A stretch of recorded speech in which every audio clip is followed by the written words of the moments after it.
안녕하세요. 반갑습니다. 저는 한국여신학자협의회 공동대표 강현미입니다. 바쁜 일정 중에도 이렇게 여신협 한국여성신학지 100호 기념을 축하하기 위해서 많은 분이라고 제가 사실은 써왔는데 몇 분이라도 여러분들이 참석해 주셔서 진심으로 감사드립니다. 그리고 이 자담회를 지원해 준 정의기억연대 또한 진심으로 감사드립니다. 1990년도에 처음 발간된 한국여성신학지가 많은 어려움 속에서도 이렇게 100호까지 나올 수 있었던 것은 모든 회원 한 분 한 분의 헌신적인 노력의 결과물이라고 저는 생각을 합니다. 그리고 또 지난 세월 한국여성신학지를 통해 여성이라는 이슈를 가지고 저희가 성차별 문제, 젠더 문제, 소수자 문제 등 지속적으로 이렇게 글을 써내면서 이 잡지의 정체성을 지킬 수 있었던 것도 우리 여신협 회원들의 사명감과 열정 덕분이라고 생각을 합니다. 이 자리를 빌어 모든 선배 회원 여러분 그리고 우리 회원 여러분들께 진심으로 감사 인사드립니다. 이 자담회는 2011년부터 2024년까지 14년 동안의 한국여성신학지에 기고된 글들을 분석해서 14년을 기념하고 회고하고 새로운 의미를 얻고자 오늘의 자담회를 열게 되었습니다. 단순히 그동안 기고된 글들을 통해서 과거를 돌아보는 거에 그치지 않고 미래의 방향성을 찾아보려고 하는 것입니다. 바라기는 한국여성신학지가 더 나은 사회적 가치를 창출해내는 영향력 있는 학회지로 그리고 강력한 에너지를 지닌 학회지로 거듭나기를 이 자리를 빌어 소망해 봅니다. 자담회에 참석해 주신 많은 분들 그리고 글을 분석하고 오늘 발제를 해주시는 우리 필진 그리고 또 이 자담회를 지원해 주신 정의기억연대에 진심으로 감사드립니다. 감사합니다. 지금은 한국여성신학지 100호 기념을 축하하기 위해서 두 분의 목사님의 축사를 저희들이 들을 건데요. 먼저 저희 선배 회원님이신 감리교 여성지도력개발원 이사장님이신 김순영 목사님께서 먼저 해주시겠습니다. 우선 우리 한국여성신학 100호를 정말 이제 겨울에 발간한다 그러는데 진심으로 축하합니다. 이 한국여성신학 100호 발간이 좀 인도해 주신 하나님의 은혜 또 사랑 그 이끄심에 감사드립니다. 여성의식으로 거듭났기 때문에 여성신학을 뿌리내려서 이 일을 공유하기 위해서 우리 한국여성신학을 창간해서 100호에 이르도록 수고한 모든 회원님들이 계셨기 때문에 가능하셨기 때문에 이분들께도 감사를 드립니다. 그리고 교파를 초월하여서 우리가 다양한 여성 신학적인 그 시각으로 하나님에 대해서, 교회에 대해서, 그리고 나라와 민족, 이념, 사회, 정치, 또 경제, 문화, 환경, 지구촌의 미래 등에 대해 말하고 행동하여서 하나님의 나라와 그 의를 세워가는데 이 100호가 하나의 소탕의 장이 되어서 이르렀기 때문에 그 의미가 크다고 봅니다. 향후 100호를 내다보며 한국 여성 신학이 지금처럼 선한 영향력을 우리와 더 친숙해지면서 여성 의식화된 비판적 사고에 더 도전받게 하고 서로 격려하고 힘을 북돋아주는 장이 되어서 세상을 변혁시켜 나가는데 이 한국 여성 신학지가 하나의 미랄이 되기를 소망합니다.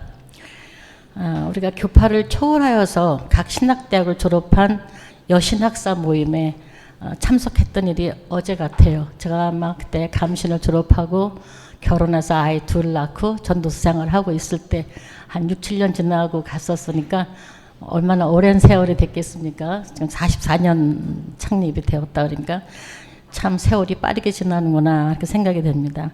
그때 저는 굉장히 어른들이 선배님들 다 계시니까 한참 갓 어린 그런 그 청년이었다고 생각이 듭니다.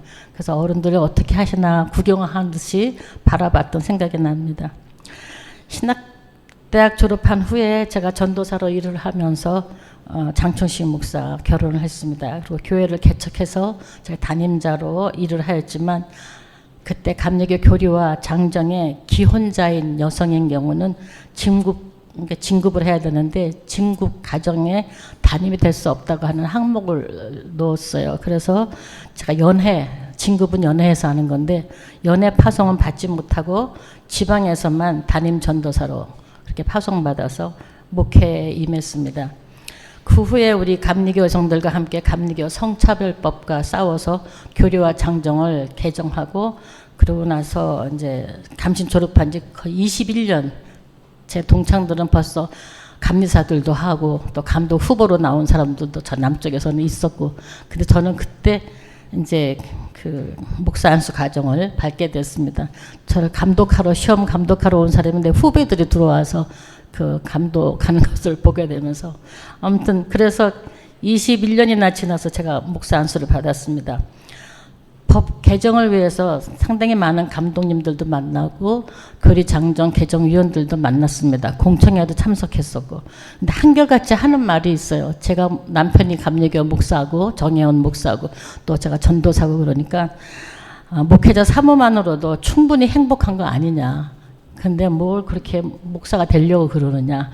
그렇게 얘기를 했습니다. 그래서 여러분들도 시몬 보바르의 그 책 제2의 성에서 저 읽다가 저도 발견한 부분이 있는데, 여성은 행복이라는 말로 정의되기보다는 자유라는 말로 정의되고 싶다 하는 그 문구가 있어요. 그래서 아주 그게 저한테는 굉장히 아주 뼈저리게 이게 내가 바로 이런 상황이구나 하는 걸 알게 되었고, 예수님이 우리에게 진리를 알지니 진리가 너희를 자유케 하리라. 내가 자유함을 받은 사람인데 어떻게 이렇게 차별을 받고 있나 하는 것도 깨닫게 됐습니다. 그래서 예수님이 주신 이 자유를 훼손당하지 않으려고 아주 열심히 투쟁을 했습니다. 안수받고 나니까 우리 기독교 대한감리회 개책교회에서는 이제 사모가 목사 안수받은 첫 케이스 부부 공동 목회였습니다. 그래서 또 전도사로서 부인이 있지 않고 똑같이 목회에서 안수받은 목사로서 이렇게 세워졌죠. 그래서 우리가 세가정사에서 그때 평등상을 제가 1호로 받았었는데 저희 부부가 아마 이거를 기념해서 그렇게 해주지 않았나 싶습니다. 아무튼 제가 긴 여정 속에서 여성 안수를 지지하는 그런 여신협의 그런 그 격려 또 같이 함께하는 그 마음들이 있었기 때문에 이렇게 크게 싸울 수 있었지 않았나 이렇게 생각이 듭니다. 나의 경우에 여성 안수 문제가 교회 안에 억압이 있었구나, 이렇게 차별이 있구나 하는데 눈을 뜨게 만들었습니다. 여신협을 통해서 여러 교단의 여성들과 함께 여성신학적인 그래서 성서 연구에 대해서 공부를 할 수 있어서 얼마나 기뻤는지 모릅니다. 돌이켜보면은 초창기 여신협 이슈의 그 중요성도 참 중요하지만 나는 그때 당시에 만났던 그 사람들이 참 귀하고 감사해요. 기장에 우리 안상현 선생님, 유정 선생님 지금 하늘나라 가셨지만 아무튼 정수정 선생님 다 아주 초창기에 그 만난 분들, 예장에 최만전 선생님을 비롯해서 또 천주교회 수녀님들도 계셨는데 제가 이름은 지금 모르겠어요. 참 한동안 오랫동안 우리 수녀님들도 같이 했었고, 성경에는 평신도 되시는 분들이 참석을 많이 했습니다. 그래서 성공회 또 구세군, 그래서 이렇게 교파를 초월해서 하나님 나라와 그 의를 구하는 의식이 열린 그런 눈이 열린 여성 신학자를 많이 만났다는 것이 지금도 저는 가장 기쁘게 생각하고 있고, 또 지금 너무 연로하셔서 이렇게 오시지를 못해요. 모임에 잘 나오지 못하지만 늘 그리워하면서 이렇게 살고 있습니다. 그러니까 한국 여성신학지에서 나의 이야기라고 하는 부분이 있는데 읽을 때마다 참 그분에 대한 생애를 들여다보는 것 같고 이런 문제들 속에서 이렇게 생각을 했었구나 하는 여러 가지 그런 나눔도 볼 수 있었고, 또 오늘을 생각한다로 시작하는 그 이야기 속에서 또 새로운 세상에 보는 시각을 배울 수 있어서도 기뻤습니다. 또 연대 사업들 논문들도 참 되게 중요했었고요. 근데 연대 사업 이야기는 좀 활동하는 이야기인데 제가 다 참여하고 그러지는 못했지만 그래도 한국 교회에 지금 우리 여성들이 살아서 움직이고 있구나 하는 것을 느낄 수 있었기 때문에 참 감사했고, 그래서 이 회보가 참 중요하다고 생각을 했습니다. 제가 1987년에 호주에 유학을 해서 여성신학을 공부하고 그리고 돌아왔습니다. 그래서 한국 여성신학 그때 창간호를 만드는데 그때 아마 휘오란제, 엘리자베스 휘오란제의 제가 성서 그 가부장적 성서 해석, 여성 경험을 중심으로 해서 비판적 시각으로 보는 거죠. 그래서 그 글을 썼던 생각이 납니다. 그 당시에는 지금은 많이 우리가 수준이 올라갔지만 그때만 해도 성서를 여성 비판적 시각으로 읽는다는 게 굉장히 그게 쉬운 일은 아니었어요.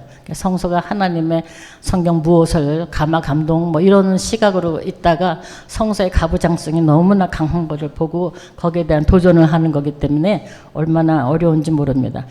저는 개인적으로는 정말 새벽기도 때 이 문제 때문에 하나님 앞에 몇 년 동안 씨름하고 기도했어요. 근데 어느 날 하나님이 나는 성서 그 자체가 아니다 그런 말씀을 응답을 주셔서 그때 참 기쁘고 힘이 났던 생각이 납니다.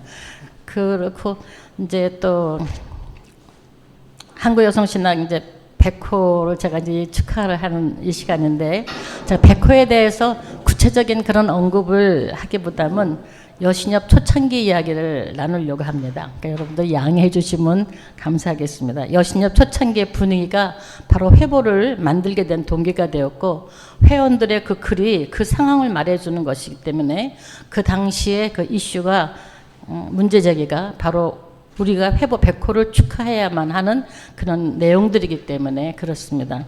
그러니까 여신협을 통해서 우리 한국교회에 만연한 남성 중심적 성서해석이 얼마나 많이 하나님 말씀으로 교회에서 선포되고 있는지를 구체적으로 깨닫게 되어서 충격도 받게 되었고 왜곡된 성서 해석, 왜곡된 하나님의 이미지 이거를 바로잡으려고 굉장히 많이 노력을 했습니다. 성서 재해석반에서 열심히 참여해갖고 비판적 그런 시각을 공유했습니다. 본문들 갖고 씨름하던 생각이 참 많이 나네요.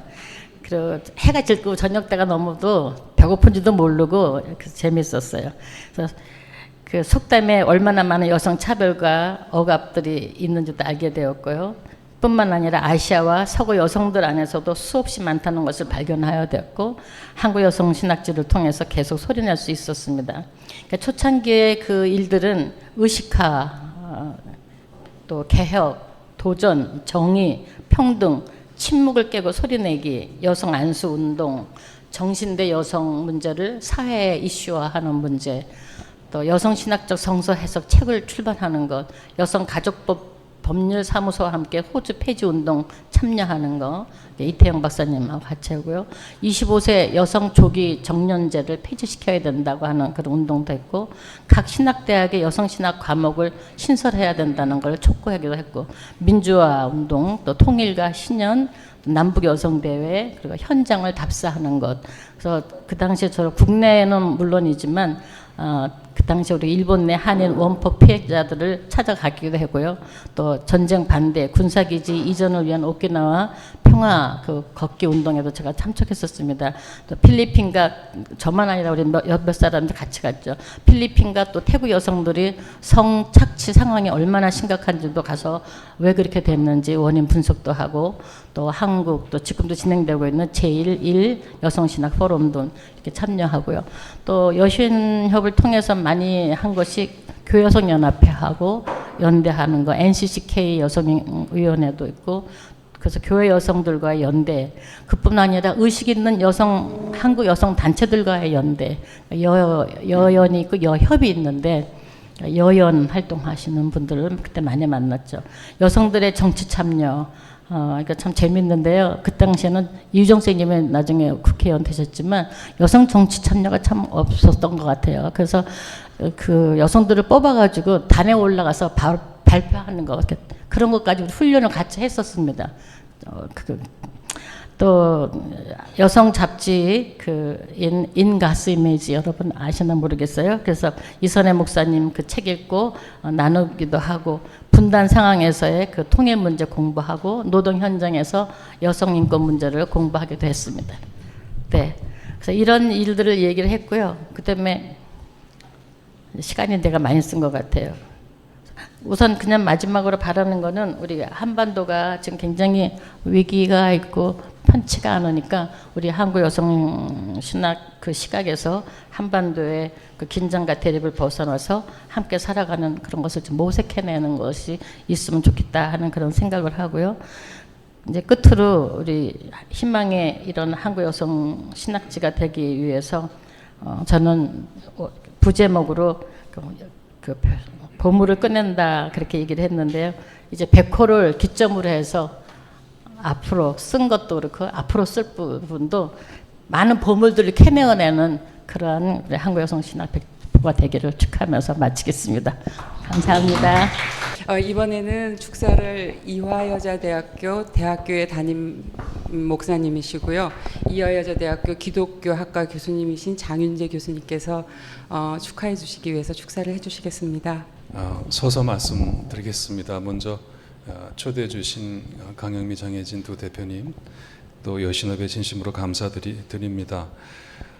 진심으로 백호 발간을 축하합니다. 사실 제 제목들은 이제 백이라는 의미가 너무 눈에 찔렸는데요. 우리나라에서 제일 크다는 학회, 한국기독교 공동학회가 내고 있는 한국기독교 신학논총이 지금 몇 호인지 아십니까? 이제 137집 냈습니다. 제가 속한 한국조직신학회는 열심히 저도 이거 만드느라고 정말 눈물 콧물 다 냈던 기억이 나는데 현재 이제 76집을 냈습니다. 또 제가 속한 다른 학회는 이제 대학 선교학회는 이제 60집을 겨우 넘었는데요. 저는 그래서 이 100이라고 하는 숫자가 이게 보통 숫자가 아니라는 생각이 진심으로 들었습니다. 아기를 잘 키워내 각종 질병과 어려운 상황을 이겨낸 우리 100일을 축하하듯이 한국의 여성 신학자들이 스스로 만들어낸 이 100번째 큰 업적을 정말 진심으로 축하할 경사 중에 경사다 이런 생각이 들었습니다.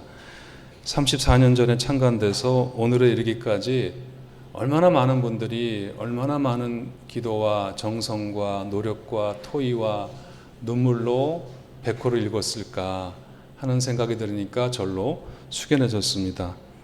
저는 그래서 우리 한국 여성 신학지 백호 발간은 한국 여성 신학의 역사 그 자체라는 생각이 들었고요.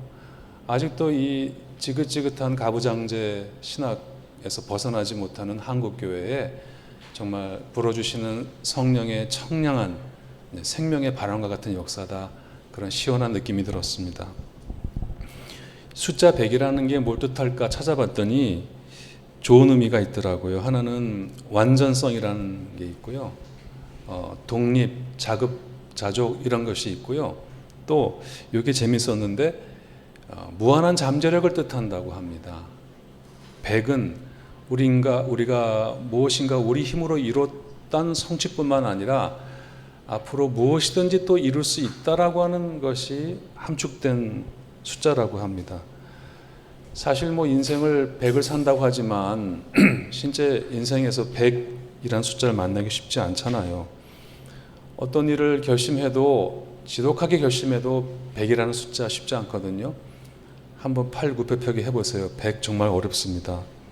그러므로 한국 여성신학지 백호 발간은 제가 이렇게 표현했습니다. 진심으로 요란하게 기념하고 축하해야 될 경사다. 여성의 존엄성 회복, 사회와 교회의 민주화, 이 땅의 정의, 평화, 환경 보존을 위해서 정말 굳세고 야무지게 손잡고 달려오신 한국 여신학자들의 노고와 성취, 그것의 산물이기 때문에 오늘 진심으로 저도 함께 기뻐하고 세상에 자랑하려고 합니다. 우리 여신협의 가치와 목적을 존중하고 든든한 지지를 보냅니다. 한국 여성신학의 정립과 확산에 우리 이화의 대학교회가 작게나마 동행할 수 있게 해주셔서 감사합니다. 아프리카 속담에 멀리 가려면 함께 가라 했는데 길이 없는 곳에 길을 내서 오신 우리 한국의 여신학자들 앞에 진심으로 온 만물을 새롭게 하시는 하나님의 인도가 앞으로도 함께 하시기를 기도하겠습니다. 그리고 더도 말고 덜도 말고 예수 정신으로 세상과 교회를 변화시켜서 이 땅에 성평등한 가치가 이루어지기를 소망하는 모든 사람들이 우리 여러분들이 가시는 그 길에서 함께 합류하고 뒤따라가서 정말 생명의 유장한 큰 강을 이루게 되기를 진심으로 바라고 앞으로도 열심히 따라가겠습니다. 진심으로.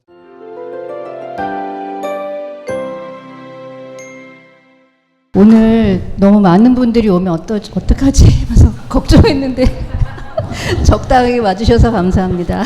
80년에 저희가 여신협이 창립을 해서 올해 44주년을 맞았는데 제가 자료 조사해 보니까 한국여성신학지라는 이름으로 90년에 처음 발간해서 92년까지 2년 동안 격월지로 내다가 92년부터는 1년에 4회 전문적인 개간지로 발간을 했습니다. 2007년부터 1년에 2회씩 발간을 해서 지금까지 이어오고 있습니다. 2010년에 저희가 창립 30주년을 맞았을 때 그 1990년부터 2010년까지 20년 동안의 그 한국 여성신학지의 여러 코너에 실린 글들의 흐름을 분석하는 작업을 저희 여성신학자들이 했습니다. 그 결과를 이 한국 여성 세계화 신학을 논하다라는 책으로 발간을 했습니다. 그리고 2020년에는 저희가 40주년을 맞아서 여신협 40주년과 나라는 제목으로 많은 여신협 회원들이 각자가 여신협에 대해서 겪은 소감, 느낌, 경험 이런 것들을 적어서 그때 한국 여성신학지 92호에 실은 바가 있습니다. 그리고 올해는 이제 44주년을 맞아서 2011년부터 24년까지 올해까지 14년에 걸쳐서 이 한국 여성신학지의 여러 코너의 글들을 분석하고 그 의의를 생각해보고 또 전망하는 작업을 저희 5명의 필진들이 같이 오랫동안 굉장히 힘들여서 해왔습니다. 뭐 여성신학지를 보신 분도 아시겠지만 여러 코너들이 있습니다. 김순영 목사님께서 짧게 말씀해 주셨지만 맨 앞에 이제 오늘을 생각한다부터 해서 뭐 매해 특집 주제도 있고요. 그다음에 성서, 설교, 연구 논문, 한반도 평화 통일, 나의 이야기, 여성신학과 나, 내가 꿈꾸는 교회 이런 이제 다양한 그리고 연대 활동, 현장의 소리, 나눔터 이런 코너들이 다양하게 있는데 저희 5명의 필진들이 그 중에서는 하나씩 그 코너를 맡아서 그 코너가 2011년부터 현재까지 14년 동안 어떤 흐름을 보이면서 전개되어 왔는가를 아주 열심히 굉장히 잘 분석해가지고 지금부터 나누려고 합니다. 시간이 약간 초과돼서 바로 시작을 하도록 하겠습니다. 우리 윤소정 선생님부터 시작하시겠습니다. 이 소고에서는 제가 쓴 그 자료집에 나오는 글은 한국 여성신학 아까 말씀하신 대로 그 잡지에 실린 글 중에서 성서 연구에 관한 글들을 제가 읽고 분석을 했습니다. 총 16개고 그 중에 신약에 관한 게 5편, 구약에 관한 게 11편으로 나옵니다. 의외로 구약에 대한 글이 많고요. 처음 그러니까 매호마다 실리지가 않았는데요. 처음으로 제가 다루게 되는 게 80호에 실린 최영실의 거짓 정의와 거짓 평화에 맞서는 순례기를 떠나자 불의한 재판관을 괴롭혀서 정의를 세운 과부. 누가복음에 나오는 이야기죠. 이거는 2014년 한반도 평화 통일을 위한 WCC 컨설턴트에서 행해진 성경 공부를 요약한 내용이고요. 여기서 불의를 당하고 끊임없이 재판관에게 정의를 간청하는 과부와 제국주의의 피해자로서 끊임없이 정의의 메시지를 외치는 정신대로 끌려갔던 여성들이 비유가 되고 있습니다. 그 다음 82호의 유현이죠. 제목은 제국을 탐하다 21세기 한국에서 에스더기 읽기는 상당히 이제 독특한 관점에서 에스더기를 읽는데요. 물질, 권력, 섹스를 원하는 인간들의 욕구에 관한 이야기로 읽으면서 여기서 대립하는 두 인물 하만과 모르드게의 싸움을 그리면서 이들이 제국주의에 순응하면서 각자의 사익을 추구하고자 했고 에스더도 사실 그런 인물 중에 하나였다고 그렇게 해석을 하면서 제국주의의 이 에스더기는 제국주의의 질서 안에서 권력 투쟁에 승리한 자들의 이야기다라고 결론을 내립니다. 그래서 저는 성서학자들이 별로 이야기하고 싶어하지 않는 성의 욕구의 이슈를 부각시킨 점이 흥미롭다고 생각을 했어요. 83호 이재원은 예술을 움직인 여인, 믿음의 해석학적 순환이라고 해서 이제 혈류병에 걸린 여성에 대한 이야기를 다루었는데 여기서 이제 주목할 점은 제국주의 안에서 그 유대교 내에서의 그 분파들이 또 정결법을 가지고 경쟁을 했다는 거죠. 누가 더 정결법을 잘 지키나. 근데 그런 정결법의 경쟁 속에서 피를 흘리는 병을 가졌던 이 여성은 부정한 인물로 치부되고 오히려 그 종교의 정결법의 희생자가 되었다. 그런 해석을 하면서 또 결론부에서는 이런 여성의 아픔과 치유가 현대의 그 위안부 할머니들의 아픔과 치유에 비유되어야 하지 않냐. 그분들도 역시 상처가 치유되어야 할 것이다. 그렇게 결론을 내리고 있습니다.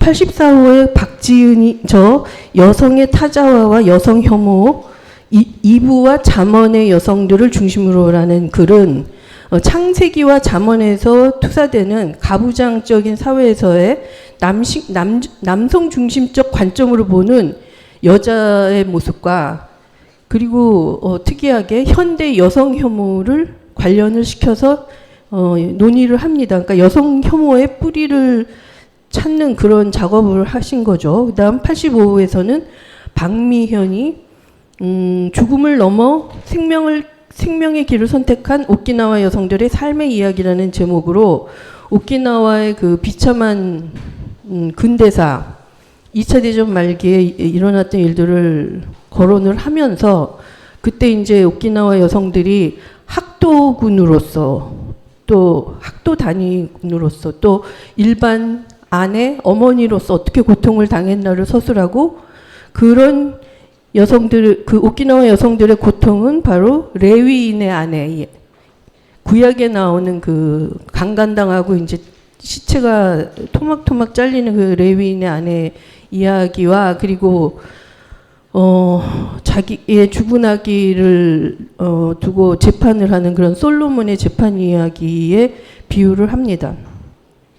86호의 최은하 추후 1세기 요세푸스와 무명의 필로가 전해주는 성경의 여성들 드보라, 한나와 입다의 딸은 이 성서 밖의 자료인 요세푸스와 그리고 무명의 필로 수도 파일론 거죠. 이 무명의 필로가 묘사하는 드보라, 한나, 입다의 딸에 대한 그 이미지들을 이제 묘사를 하면서 성서 어떻게 다루고 어떻게 일치하는가를 논합니다. 87호에 실린 박경희의 논문 당신의 선의를 내게 보여주시오는 헤세드라는 개념을 수용해서 이 헤세드라는 개념이 바로 하나님과 인간의 관계 그리고 인간과 인간의 관계를 규정하는 것이어야 한다라고 논의를 합니다. 88호에 실린 초대교회 여성들의 활동 고전 11장 2절에서 16회에서 나타나는 여성들의 모습을 중심으로는 바로 제가 쓴 글입니다.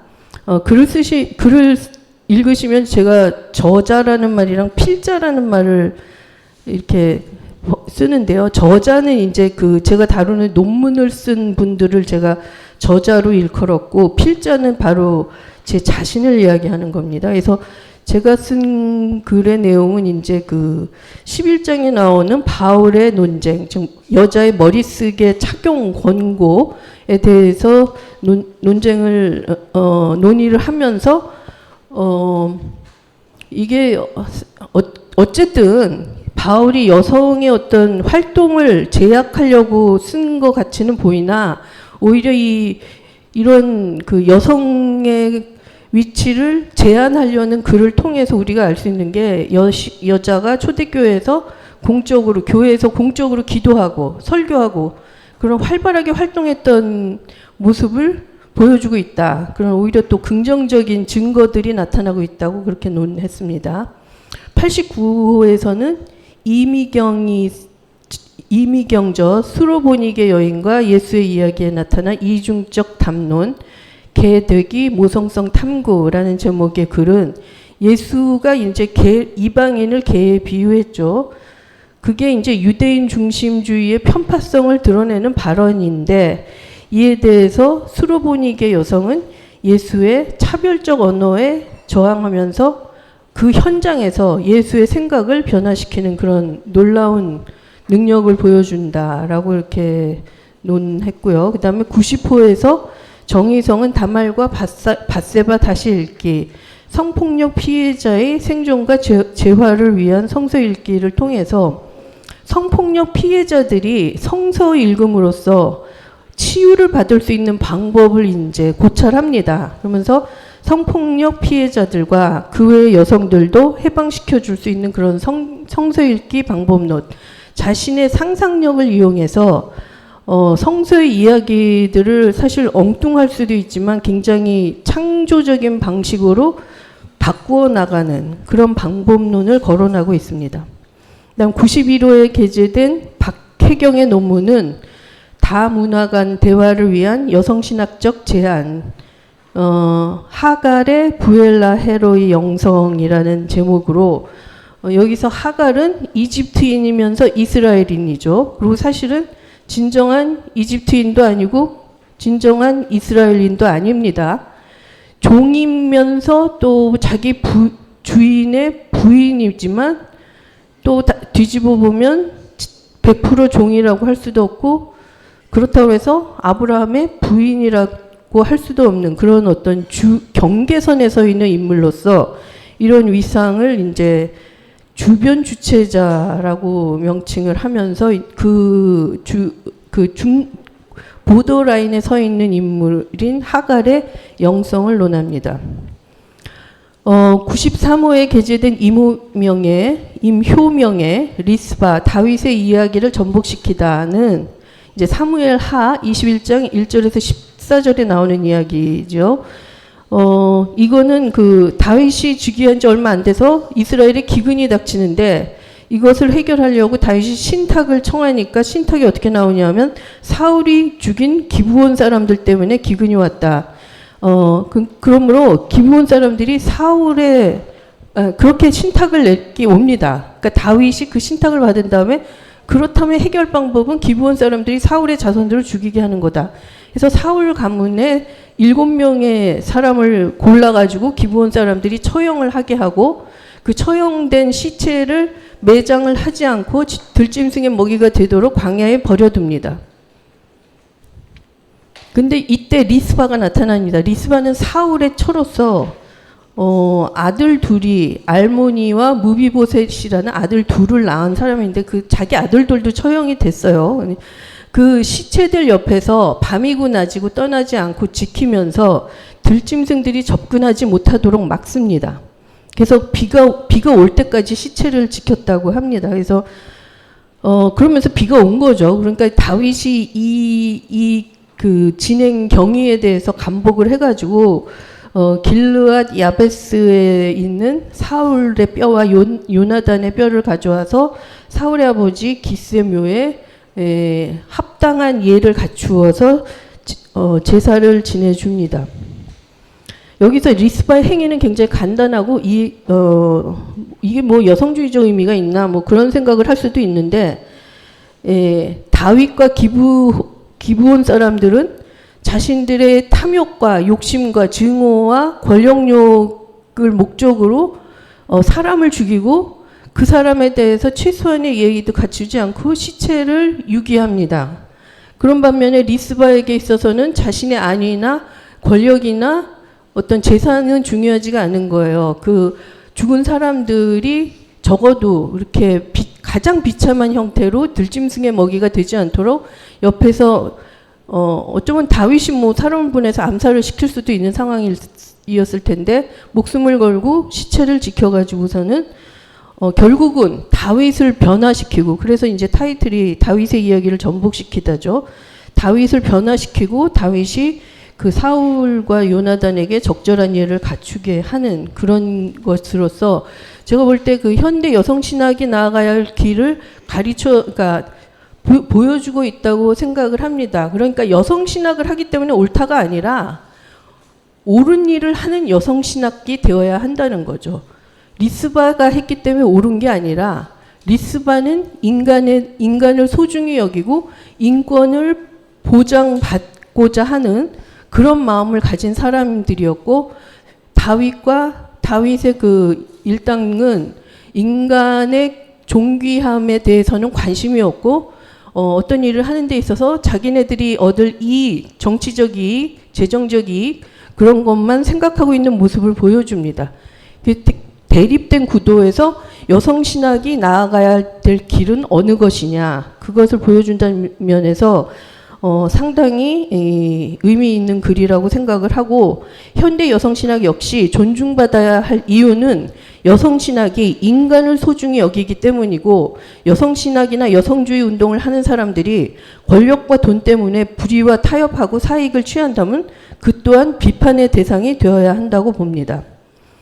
95호에 게재된 박유미의 논문은 다윗이 받은 용서는 성범죄 목사에 대한 면죄부인가 하면서 이제 이분은 다윗이 밧세바에게 이제 성폭력을 행했다고 보고 그럼에도 불구하고 성서에서는 다윗이 용서받았다 뭐 그렇게 이야기하면서 목회자들의 성범죄를 정당화시키는 분위기가 있나 봐요. 그래서 그것에 대해서 이제 비판하고 교회 목사들의 성범죄도 엄중하게 취급되어야 한다고 그렇게 주장을 하고 있습니다. 그 다음 98호에서는 흥미롭게도 한제일 여성신학 포럼, 즉 그 여신협이 일본에 있는 제일 여성, 그 다음에 일본 여성, 그런 분들, 그분들과 이제 포럼을 매년 하는데, 다 끝났어요. 호리의 그 포럼에서 성경 공부를 했던 호리의 유리와 제일 한국인 최춘자가 발표한 성경 공부 내용을 게재를 해서 호리의 유리는 올림픽에 대해서 이야기를 하면서 올림픽이 얼마나 환경 파괴를 가져왔는가를 논하고 그 다음에 성소수자 문제를 외면하는 그 올림픽에 대해서 또 비판을 하고 있습니다. 그리고 최춘자는 예레미야서의 새 계약을 논하면서 이것은 바로 여성을 위한 새로운 계약이라고 그렇게 이야기를 하고 있습니다.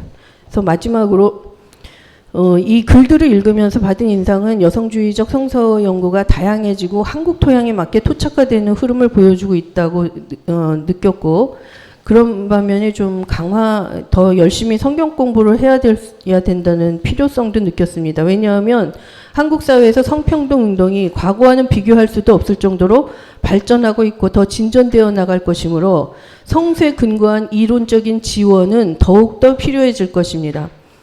게다가 교회가 대형화되면서 작은 교회일 때는 없었던 부정부패 등의 문제들이 심해지듯이 똑같은 일이 여성운동에도 일어나고 있다고 저는 보고 있습니다. 여성들이 순수한 마음으로 자신들의 삶의 질의 향상을 위하여 시작한 여성운동이 역사가 길어지고 규모가 커지고 조직화되면서 여성주의 운동에도 기득권이 형성되어서 여성주의 정신을 왜곡하는 일까지 일어나는 것을 목격할 수 있습니다.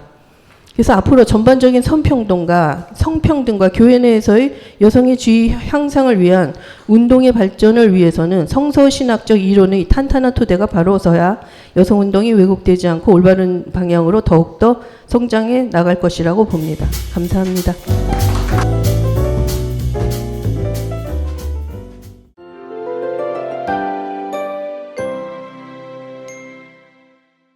설교를 제가 처음에 말한 것처럼 2011년부터 24년까지 14년 동안 설교문 29편을 정리를 해서 제가 분석을 했고요.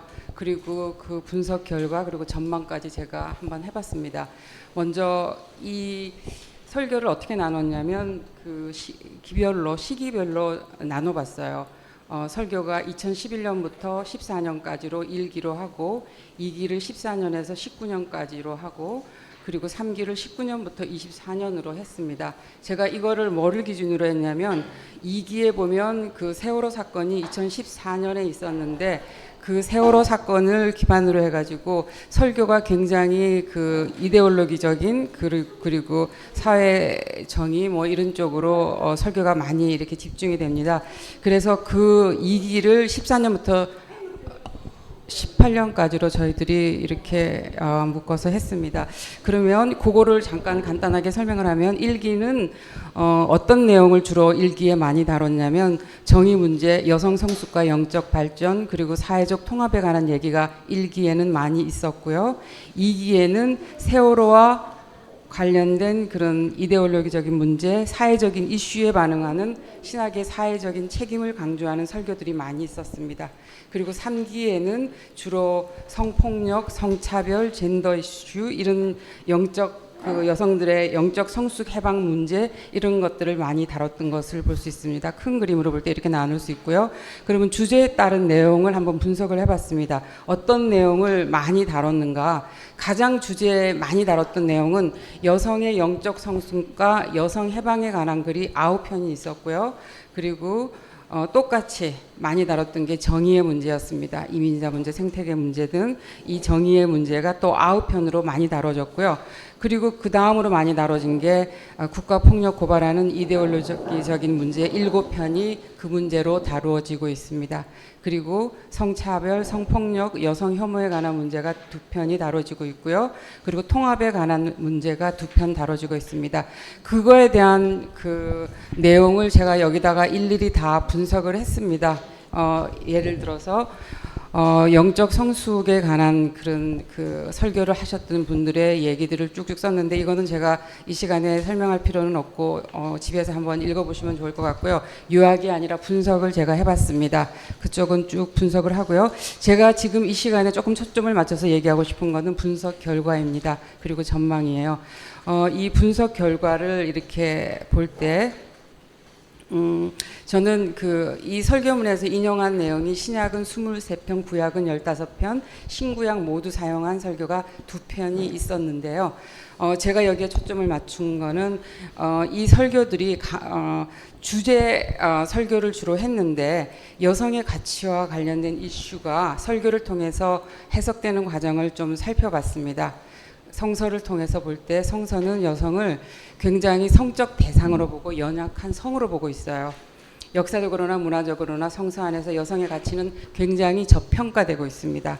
그로 인해서 여성들의 범위는 축소되고 그들의 사고도 고정시켜 버렸습니다. 그리고 그 내용을 기반으로 설교문은 여성들이 여전히 소외되고 있다, 차별되고 있다 이렇게 이야기는 하고 있지만 성서 예문이 여성들에게 무엇을 말하고 있고 지금 현재 여성들에게 무슨 의미를 담고 있는지 여성주의적 해석 안에서 풀어내는 지점이 조금 부족하지 않았나, 한계가 조금 있지 않았나 이런 저의 개인적인 생각을 했습니다. 그래서 성서는 남성 중심적 세계관에서 쓰여진 글이지만 그러나 여성주의 설교문이라고 하는 것은 여성이 직접 여성의 욕구를 반영해서 여성의 주체성을 형성하는 방식으로 쓰여지는 여성의 글쓰기가 되어야 된다라고 저는 제 글에서 주장을 하고 있습니다. 그러기 위해서는 여성주의 설교는 여성이 기여한 삶의 경험을 공유하고 성서 속에서 잊혀지고 사라진 여성 인물에 대한 여성신학적인 해석을 포함해야 하고 침묵을 강요받았던 여성들의 목소리가 표현돼야 되고 그런 것들이 다 빛을 보아야 된다 이렇게 생각을 하고요. 여성주의 설교문은 그동안 가려지고 감춰지고 왜곡되었던 여성의 세계를 발굴하겠다는 의지의 선언문이자 여성적 가치를 새로이 선포하는 여성의 글쓰기의 출발점이 되어야 할 것이다 라고 저는 이 글을 쓰면서 주장을 하고 있습니다. 이 글을 통해서 볼 때 제가 인상적인 설교 한 2개 정도를 제가 잠깐 실어봤고요. 그리고 조금 아쉬웠던 설교, 아쉬웠다고 그러면 뭐 글을 잘 못 썼다 이런 내용이 아니라 제가 볼 때 조금 이제 아쉬웠던 부분도 나중에 집에 가서 한번 읽어보세요. 그것도 썼고 조금 제가 여기다가 표현을 했고요. 그리고 관심을 조금 가졌으면 하는 설교, 그거는 92호의 채만자님의 설교인데 여심여 창립 40주년을 맞이해서 아직도 한국교회가 가부장적인 질서를 가지고 있어서 종식해야 된다 막 이런 얘기를 계속 하고 있어요. 근데 사실은 지금 44주년을 맞은 2024년에도 한국교회는 여전히 가부장적이거든요. 그러니까 이 얘기가 우리 여신협이 창립됐을 때부터 44주년 동안 똑같은 얘기를 반복하고 있다는 게 굉장히 슬픈 현실이라는 생각이 들고요. 제가 이제 여기다 쓰기는 종교개혁 포고문 같은 혁신적인 기고문, 설교문 이런 것들을 여성신학지에 문제에 계속적으로 좀 써야 되지 않을까 저는 이렇게 생각을 했습니다. 그리고 아쉬운 점과 부족한 점을 제가 설교를 쭉 보면서 제가 생각했던 거는 설교가 다 좋았지만 2016년도에 강남역 사건으로 여성 혐오 성차별 문제가 대대적으로 대두되었어요. 그런데 그때 우리 여성 신학지 설교에는 이 문제를 전혀 다루지 않았다는 얘기입니다. 전혀 다루지 않고 2년이 지나서 성차별 여성 문제를 88호, 89호, 그러니까 18년도, 19년도에 하나하나 나왔는데 제 생각에는 우리가 한국 여성 신학지니까 이런 문제가 대두됐을 때는 설교에 이런 문제가 그래도 하나 정도는 들어가야 되지 않을까 이런 아쉬움이 남았고요. 그리고 2020년부터 3년 동안 코로나로 저희들이 굉장히 고통스러운 그 기간을 지나왔는데 그 기간에도 이 코로나에 관한 얘기가 하나도 없었습니다. 왜냐하면 코로나 얘기를 하자는 얘기가 아니라 이 코로나로 인해서 대두되는 문제가 뭐냐면 여성들의 경제적 불평등, 성불평등, 돌봄, 가사노동의 독박, 가정폭력 이런 게 굉장히 문제가 됐었거든요. 이런 문제에 우리가 조금 더 집중을 해서 조금 설교에 다뤄지면 어땠을까? 여성이 주로 해왔던 노동의 성격을 재해석하고 정립하는 내용들이 설교에 조금이라도 들어갔다면 좋지 않았을까? 이런 제가 아쉬움이 좀 남았습니다. 그래서 여성 노동의 돌봄, 여성의 돌봄의 노동, 역할 이런 거는 공동체, 구조적인 문제이지 뭐 여성 그 자체의 문제가 아니기 때문에 기독교의 시각에서 이거를 좀 적절하게 풀어내는 그런 설교가 있었으면 하는 그런 아쉬움을 제가 가졌습니다. 그래서 결론적으로 제가 아쉽게 느낀 거는 우리 여성 신학지가 사실은 여성의 정체성을 좀 더 나타낼 수 있었어야 된다. 왜냐하면 세월호 문제가 있었을 때는 한 3년 가까이 정치적인 이슈에 굉장히 반응을 많이 했습니다. 전부 다 그런 얘기로 쭉 깔렸는데 여성 그 성차별 문제랑 이런 문제가 생겼을 때는 전혀 다뤄지지가 않았어요. 근데 제 말은 우리 한국 여성 신학지 자체를 얘기하는 게 아니라 설교만을 분석했을 때 얘기입니다. 설교에서는 다루지 않았지만 전체적인 안에서는 다뤘을 거예요. 근데 제가 분석한 설교에서는 전혀 다뤄지지 않았기 때문에 이 잡지가 요거만 봤을 때 여성 그 정체성이 좀 밀리지 않나, 여성 신학적인 그 페미니스트적인 그런 정체성을 조금 잃어버린 느낌이 있지 않나, 이런 아쉬운 점을 제가 느꼈습니다. 그러면 이 시점에서 제가 그러면 여성주의 설교가 뭔가를 잠깐 짚고 넘어갔어요. 그 다음 편에 보면 그럼 여성주의 설교가 뭔가? 여성주의 설교는 한마디로 이제 쭉 제가 썼는데 간단하게 얘기해서 여성들이 바라는 설교입니다. 성차별에서 해방되고 여성의 경험이 살아있는 주체적인 여성의 설교입니다. 침묵을 강요당한 여성들의 목소리에 귀를 기울이고 또 다른 소외받은 이들의 목소리를 담아내는 그런 설교를 여성주의 설교라고 얘기를 합니다. 여성주의 설교는 최소한 성서의 해석을 축소하고 은폐하지 않습니다. 있는 그대로 보여주고 진실을 얘기를 합니다. 성서의 올바른 해석을 기반으로 해서 여성이 제2의 성으로 열등한 자가 아니라 온전한 자로 살아갈 수 있도록 이끄는 게 여성주의 설교라고 생각합니다. 제가 생각하는 여성주의 설교는 여성적 가치를 새로이 선포하는 게 여성주의 설교이고 그거는 여성의 글쓰기의 출발점이 되어야 된다. 이렇게 저는 이 글을 통해서 말을 하고 싶었습니다. 그리고 마지막으로 제가 새로운 전망으로 그렇다면 어떻게 우리가 미래의 방향성을 어떻게 나아가야 될까, 그죠? 제가 세 가지를 들어서 제가 설명을 해봤습니다. 첫째는 여성의 가치를 좀 드러내야 되지 않을까. 우리 그 여성신학지가 여성의 가치라 그러면 뭐 여러 가지 옛날부터 우리에게 이렇게 특징 지어진 그런 가치가 있는데 세월이 지나면서 지금은 사실 재정립이 돼야 되는데 그 여성의 가치가 조금은 더 부각되고 드러날 수 있도록 그렇게 해야 되겠다. 여기 쭉 글을 썼는데 제가 시간상 다 생략을 하고 여성 설교문을 통해 여성의 가치가 새로운 언어로 쓰이고 표현되어 여성이 존중되고 그들의 커다란 꿈과 성취가 격려되는데 기여할 수 있기를 저는 바라고요. 이것이 여성주의 설교의 핵심이고 글쓰기, 여성의 글쓰기 작업의 본질이다. 저는 이렇게 얘기를 하고 싶습니다. 그래서 이 여성주의 그 여성성을 여성적 가치를 드러내기 위해서는 우리 여신협에서 여성주의 설교가 그런 거를 드러내야 되기 위해서는 우리 여신협 자체가 여성적 가치를 지닌 지성 공동체가 돼야 된다. 우선 이렇게 생각을 합니다. 그래서 지성 공동체가 되기 위해서는 두 가지를 꼭 우리는 충족을 시켜줘야 되는데, 첫째는 여성이라 그래서 여성만을 고집하는 게 아니라 남성을 배제하지 않고 자연 생태계까지 다 포괄하는 그런 넓은 마음을 저희들이 가져야 되고, 두 번째는 사회적 가치를 창출해내는 영향력 있는 공동체가 되어야 된다. 우리 여신협이 그렇게 될 때 우리는 미래를 향해서 더욱더 그죠? 더 발전적으로 나갈 수 있다 이렇게 봤습니다. 그래서 여성적 가치를 드러내고, 두 번째는 여성주의 글쓰기를 제대로 우리가 해야 된다. 여성주의 글쓰기라는 거는 앞에서 설명한 것처럼 여성이 주체가 돼서 여성의 언어로 여성의 이야기를 우리의 시각에서 풀어나가는 그런 여성주의 글쓰기를 우리는 해나가야 된다. 그러기 위해서 여성주의 설교 공모전을 저희들이 하고 있어요. 여신협에서. 근데 그게 굉장히 큰 힘이 될 것이다. 그 기회를 통해서 많은 자들이 여성의 시각에서 조금 풀어나가면, 그죠? 그게 여성주의 글쓰기가 되는 거고 여성주의 설교가 되는 거고 그럴 거다. 그리고 마지막으로 세 번째는 이 여성신학지의 정체성을 조금 제대로 다지자. 제가 앞에서 얘기한 것처럼 뚜렷한 정체성을 보여줄 수 있는 사회적 이슈에 시적절하게 뭐 예리한 설교가 나오길 저는 간절히 바라봅니다.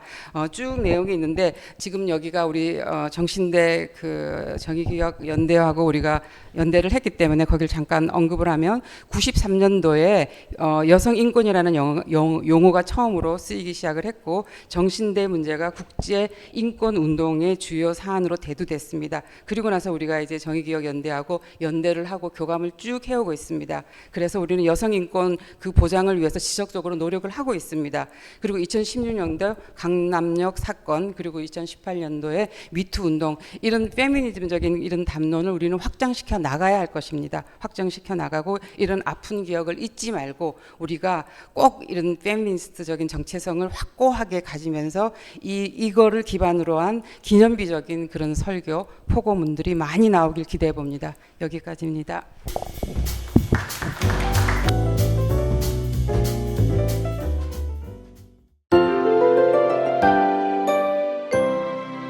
신혜진이라고 합니다.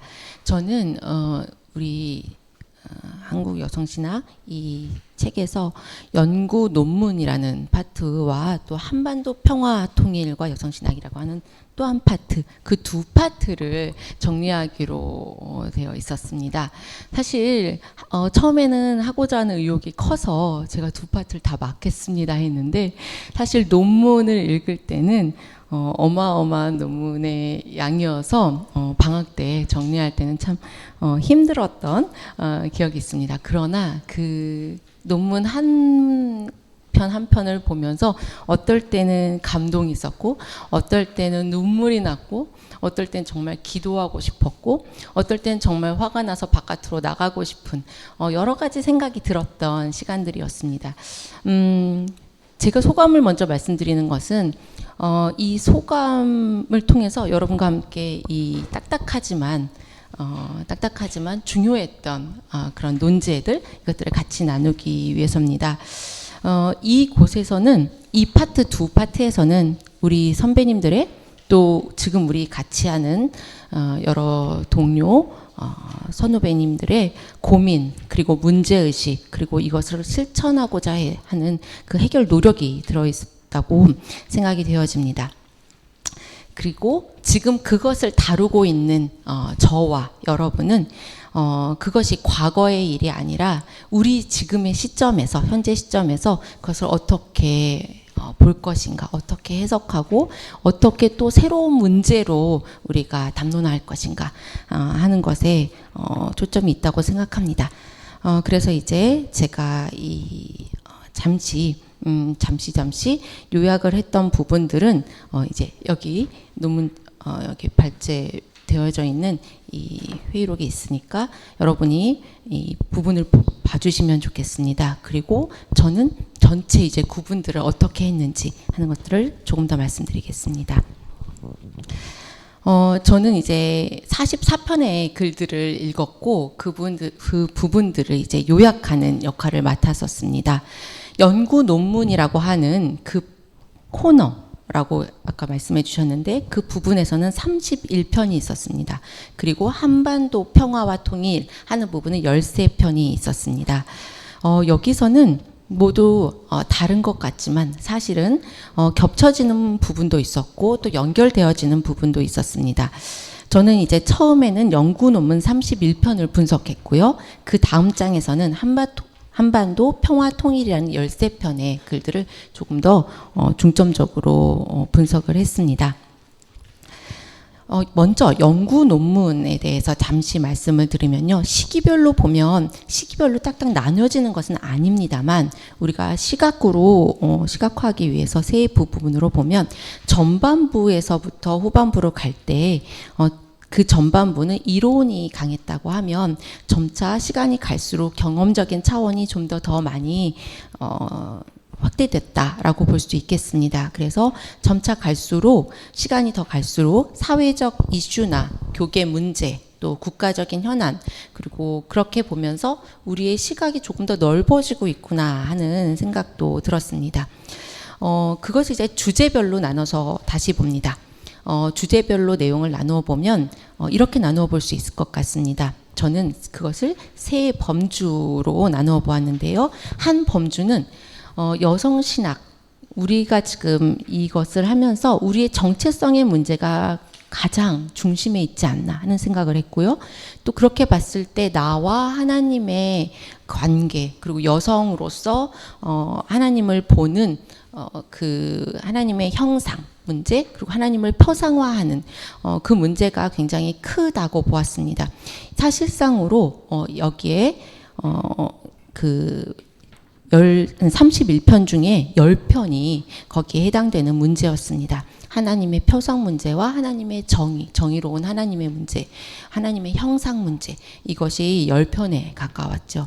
그리고는 이제 성서 해석의 문제, 구약 신약으로 나눴을 때 성서 해석의 문제, 그리고 성폭력과 성차별의 문제, 또 여성 지도력의 문제, 그리고 역사신학의 문제.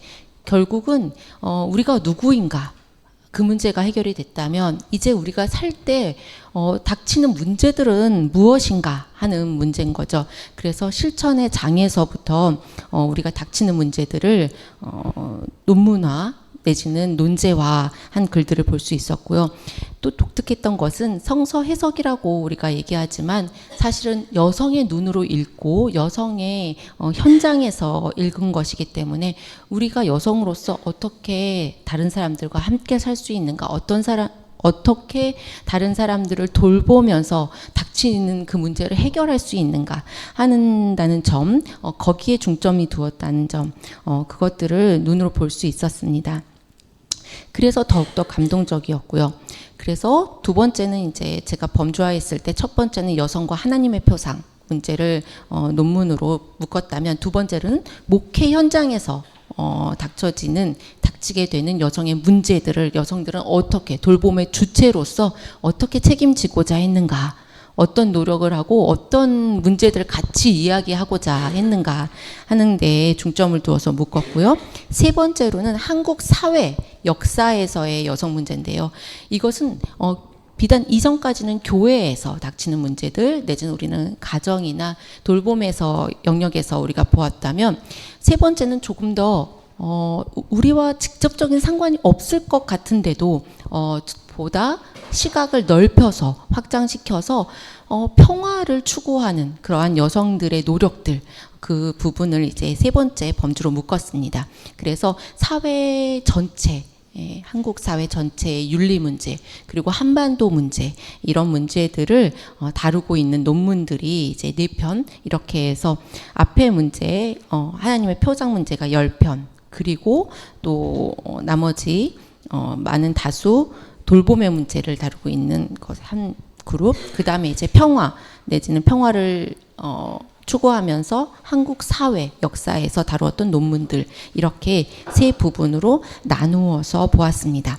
사실 이 시간은 너무나도 짧게 저한테 주어졌기 때문에 여러분들이 직접 그 논문을 보시면 어떨까? 저는 그냥 소개하는 선배님들 또 동료분들의 후배님들의 또 논문을 소개하는 그런 역할을 맡아서 정말 너무도 감동적이고 그러면서도 너무나도 인식이 한국 사회에 대한 인식, 돌봄에 대한 인식, 하나님의 정의에 대한 인식이 너무나도 뛰어나서 그 탁월성에 그 통찰력에 놀라게 되는 그런 논문들이었으니 꼭 읽어보셨으면 좋겠다라고 말씀드리고 싶습니다. 그리고 이제 그 다음 장으로 넘어갑니다. 3장에서는 제가 한반도 평화와 통일 문제를 다룬 논문들을 분석해 보았습니다. 분석까지는 분석이라고 하기까지는 글쎄요. 감히 제가 분석까지는 할 수는 없겠지만 그럼에도 불구하고 이 논문들이 무엇을 논제로 삼아서 담론화하고 공론화하고자 했는가 하는 것들에 중점을 두어서 조금 구분해 보았습니다. 이때까지 한반도 평화 통일 문제에 있어서 가장 신경을 쓰고 또 모든 자신의 노력과 자신의 삶을 던져서 헌신해 왔던 1세대가 계셨던 것 같습니다. 그리고 2세대가 있고 그리고 이제 지금 저와 여러분이 3세대이지 않을까 싶습니다. 1세대는 박순경 선생님, 저희 초대 회장이시기도 하셨던 그 박순경 선생님께서 헌신하셨던 그 통일 운동 그리고 그것을 신학화한 신학 작업으로 이론화했던 그 일련의 일들을 함께 하셨던 분들의 이야기인 것 같습니다. 근데 제가 매우 놀랬던 것은요, 이런 거죠. 1세대이고 우리의 역사이고 또 초창기 우리가 가졌던 유산이기 때문에 이것을 지금까지 가져가고 있구나 라고 느낄 수도 있는데, 다른 사람이, 모르는 사람들이 사실 그게 아니었다는 겁니다. 지금도 한 분 한 분을 만나면서 제가 느끼는 것은 이러한 정체성을 그대로 가지고 계시고 그러한 문제의식을 모두 가지고 계시다는 것에 굉장히 놀랐습니다. 그러한 1세대 분들이 있었고 또 2세대 분들은 그 이론화했던 신학을 어떻게 하면 다시 재담론할 수 있을까? 어떻게 하면 이것을 더 잘 이해하고 계속 이어갈 수 있을까 하는 것에 큰 애를 쓰셨다고 하면 저희 3세대는 좀 많이 다른 것 같습니다. 통일이라는 문제를 입으로 꺼내기도 참 어렵고요. 평화라는 것은 너무나도 멀어진 이야기 같이 느껴지기 때문이죠. 그리고 3세대라고 하지만 저와 또 그 이후의 세대들은 통일에 대한 그 느낌과 바라보는 시각이 너무 다르기 때문이죠. 저는 3세대로서 1세대, 2세대 선배님들을 너무나도 존경하고 또 이제까지 해왔던 담론들을 재활성화하고 싶다라는 그것이 어쩌면 나의 일이지 않을까? 잊혀지지 않고 그것을 다시 아직 안 되어 있는 문제, 그리고 그것을 우리가 인식해야 되는 문제로 끄집어내야 하지 않을까? 그리고 이제 우리의 말로 다시 좀 이야기 좀 해보자고 공론화 시켜야 되지 않을까 하는 것이 제 역할이라고 생각했던 것 같습니다. 그래서 그 논문들을 살펴보니까 이렇게 큰 3가지로 좀 구분해 볼 수 있었습니다. 첫 번째로는요, 한반도 상황을 먼저 인식을 해야지만 자신의 이야기고 그것이 나와 동떨어진 이야기가 아니라는 것을 알 텐데, 첫 번째 논문들을 군에서는 이 분단 체제의 문제의식, 이 문제의식을 강하게 가지고 있는 분들의 논문들이 있었습니다. 그래서 이 문제, 지금 우리가 살고 있는 이 고통스러운 시간들은 왜 있는가 했을 때 분단에서 그 문제를 분명하게 찾고 이것이 분단 자체가 지금 우리에게 가하고 있는 폭력의 문제로 의식하는 부분, 그래야지만 그것이 인식이 되어야지만 평화가 무엇인지, 그리고 평화를 어떻게 이루어가고 어떻게 접근할 것인지 알 것이기 때문이죠. 그래서 논문의 상당 부분은 이 한반도 상황을 의식하는 데에 공헌하는 그런 논문들로 이루어져 있었던 것 같습니다. 그분들의 논문이 이제 첫 번째 한반도 문제 인식하기로 제가 묶어 놓았다면, 그러한 두 번째는 그러한 우리 한반도의 문제가 한반도의 문제만이 아니라 정치 외교의 문제만이 아니라 일본과 또 동북아의 문제이며 또 패권 국가의 문제이며 이 신냉전 그 사회에 지금 대치되어지는 이 모든 정치 외교적인 큰 그림에서의 문제라는 것, 우리가 지금 어떤 상황에 놓여 있다라는 것을 이제 인식하고, 그리고 두 번째로 들어가면 통일 운동은 그러면 어떻게 할 수 있는가, 우리는 무엇을 할 수 있는가 하면서 이제 통일 운동에 대한 직접 그것을 뛰셨던 분들, 그리고 또 그것을 정리하셨던 분들, 그것을 이론화하셨던 분들의 이야기가 있습니다. 그 부분들을 이제 두 번째로 제가 묶어보았고요. 그래서 통일운동과 통일신학 발자취 보기로 묶어 놓았습니다. 그래서 여러분들이 그것을 참고해 주시면 좋을 것 같고요. 직접 읽어주시면 또 너무 더 좋을 것 같습니다. 또 세 번째로는 아까 말씀드렸다시피 제3세대에 와서 한반도 평화 통일 담론을 어떻게 재활성화할 것인가, 이 문제가 저희에게 큰 문제인 것 같습니다. 그러면 이제까지는 어떤 이야기들이 되어져 왔었는지, 그리고 지금의 우리의 문제는 어떻게 연결해서 볼 수 있는지, 그러한 것들을 이제 고민하고 우리의 말로써, 지금 현재 우리들이 쓰고 있는 말로써 다시 논의해야 되는 것이죠. 그래서 이런 문제들을 이제 세 번째 부분으로 놓아서 소개를 했습니다. 제가 이제 주어진 시간이 짧기 때문에 이제 마지막 나가면서 말씀을 드리면, 저는 이 전체 공동체를 여기 나오는 글에서 여러분 보시다시피 유기체구나, 공동체는 하나의 유기체라고 성서에서 또 예수께서 말씀하셨던 것이 바로 이런 거구나라는 것들을 조금 맛보았던 것 같습니다.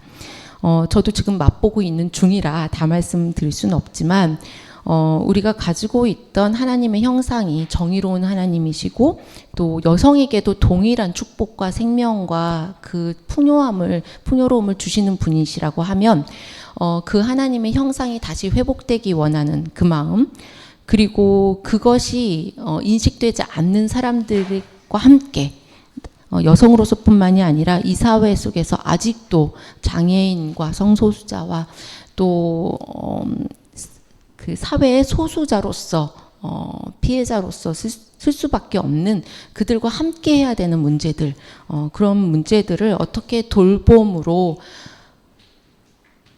우리가 행동에 옮길 수 있을 것인가라는 것들을 이제 볼 수 있었고요. 또 이런 문제들이 굉장히 여성은 멋있구나, 여성이라는 것이 지금은 굉장히 여성주의, 그러면 여성학 내지는 페미니즘 하면은 굉장히 다양한 그 스펙트럼이 있지만, 요즘은 이제 페미 그러면 굉장히 비난을 받거든요. 일단 비난과 혐오의 대상이 되는데, 그렇게 봤을 때 지금 우리가 여성이라고 말할 수 있는 것은 어떤 여성인가라는 것을 다시 돌아보게 되었고, 이런 논문들과 논제들을 보면서 전 또 한번 긍지와 자랑스러움을 느끼지 않을 수 없었습니다. 왜냐하면 여성이라고 했을 때 초대 우리 회장이신 박순현 선생님도 말씀하셨지만, 우리는 세상의 여성주의와는 또 구별되어야 한다라는 말씀을 하셨거든요. 그런 그 의미는 여성이 여성으로서의 자기 권리를 되찾는 것 너무 중요하지만, 또한 헌신하고 또 전체를 아우를 수 있는 기독인이다라는, 그리스도인이다라는 그 정체성도 함께 가지고 가야 된다. 그래서 욕을 먹더라도 우리는 여성주의와 또 구분된 그런 범위에서 같이 연대하면서 가는 것이다 라고 얘기하셨던 그 부분이 생각났습니다. 그러면서 제가 한 얘기였습니다.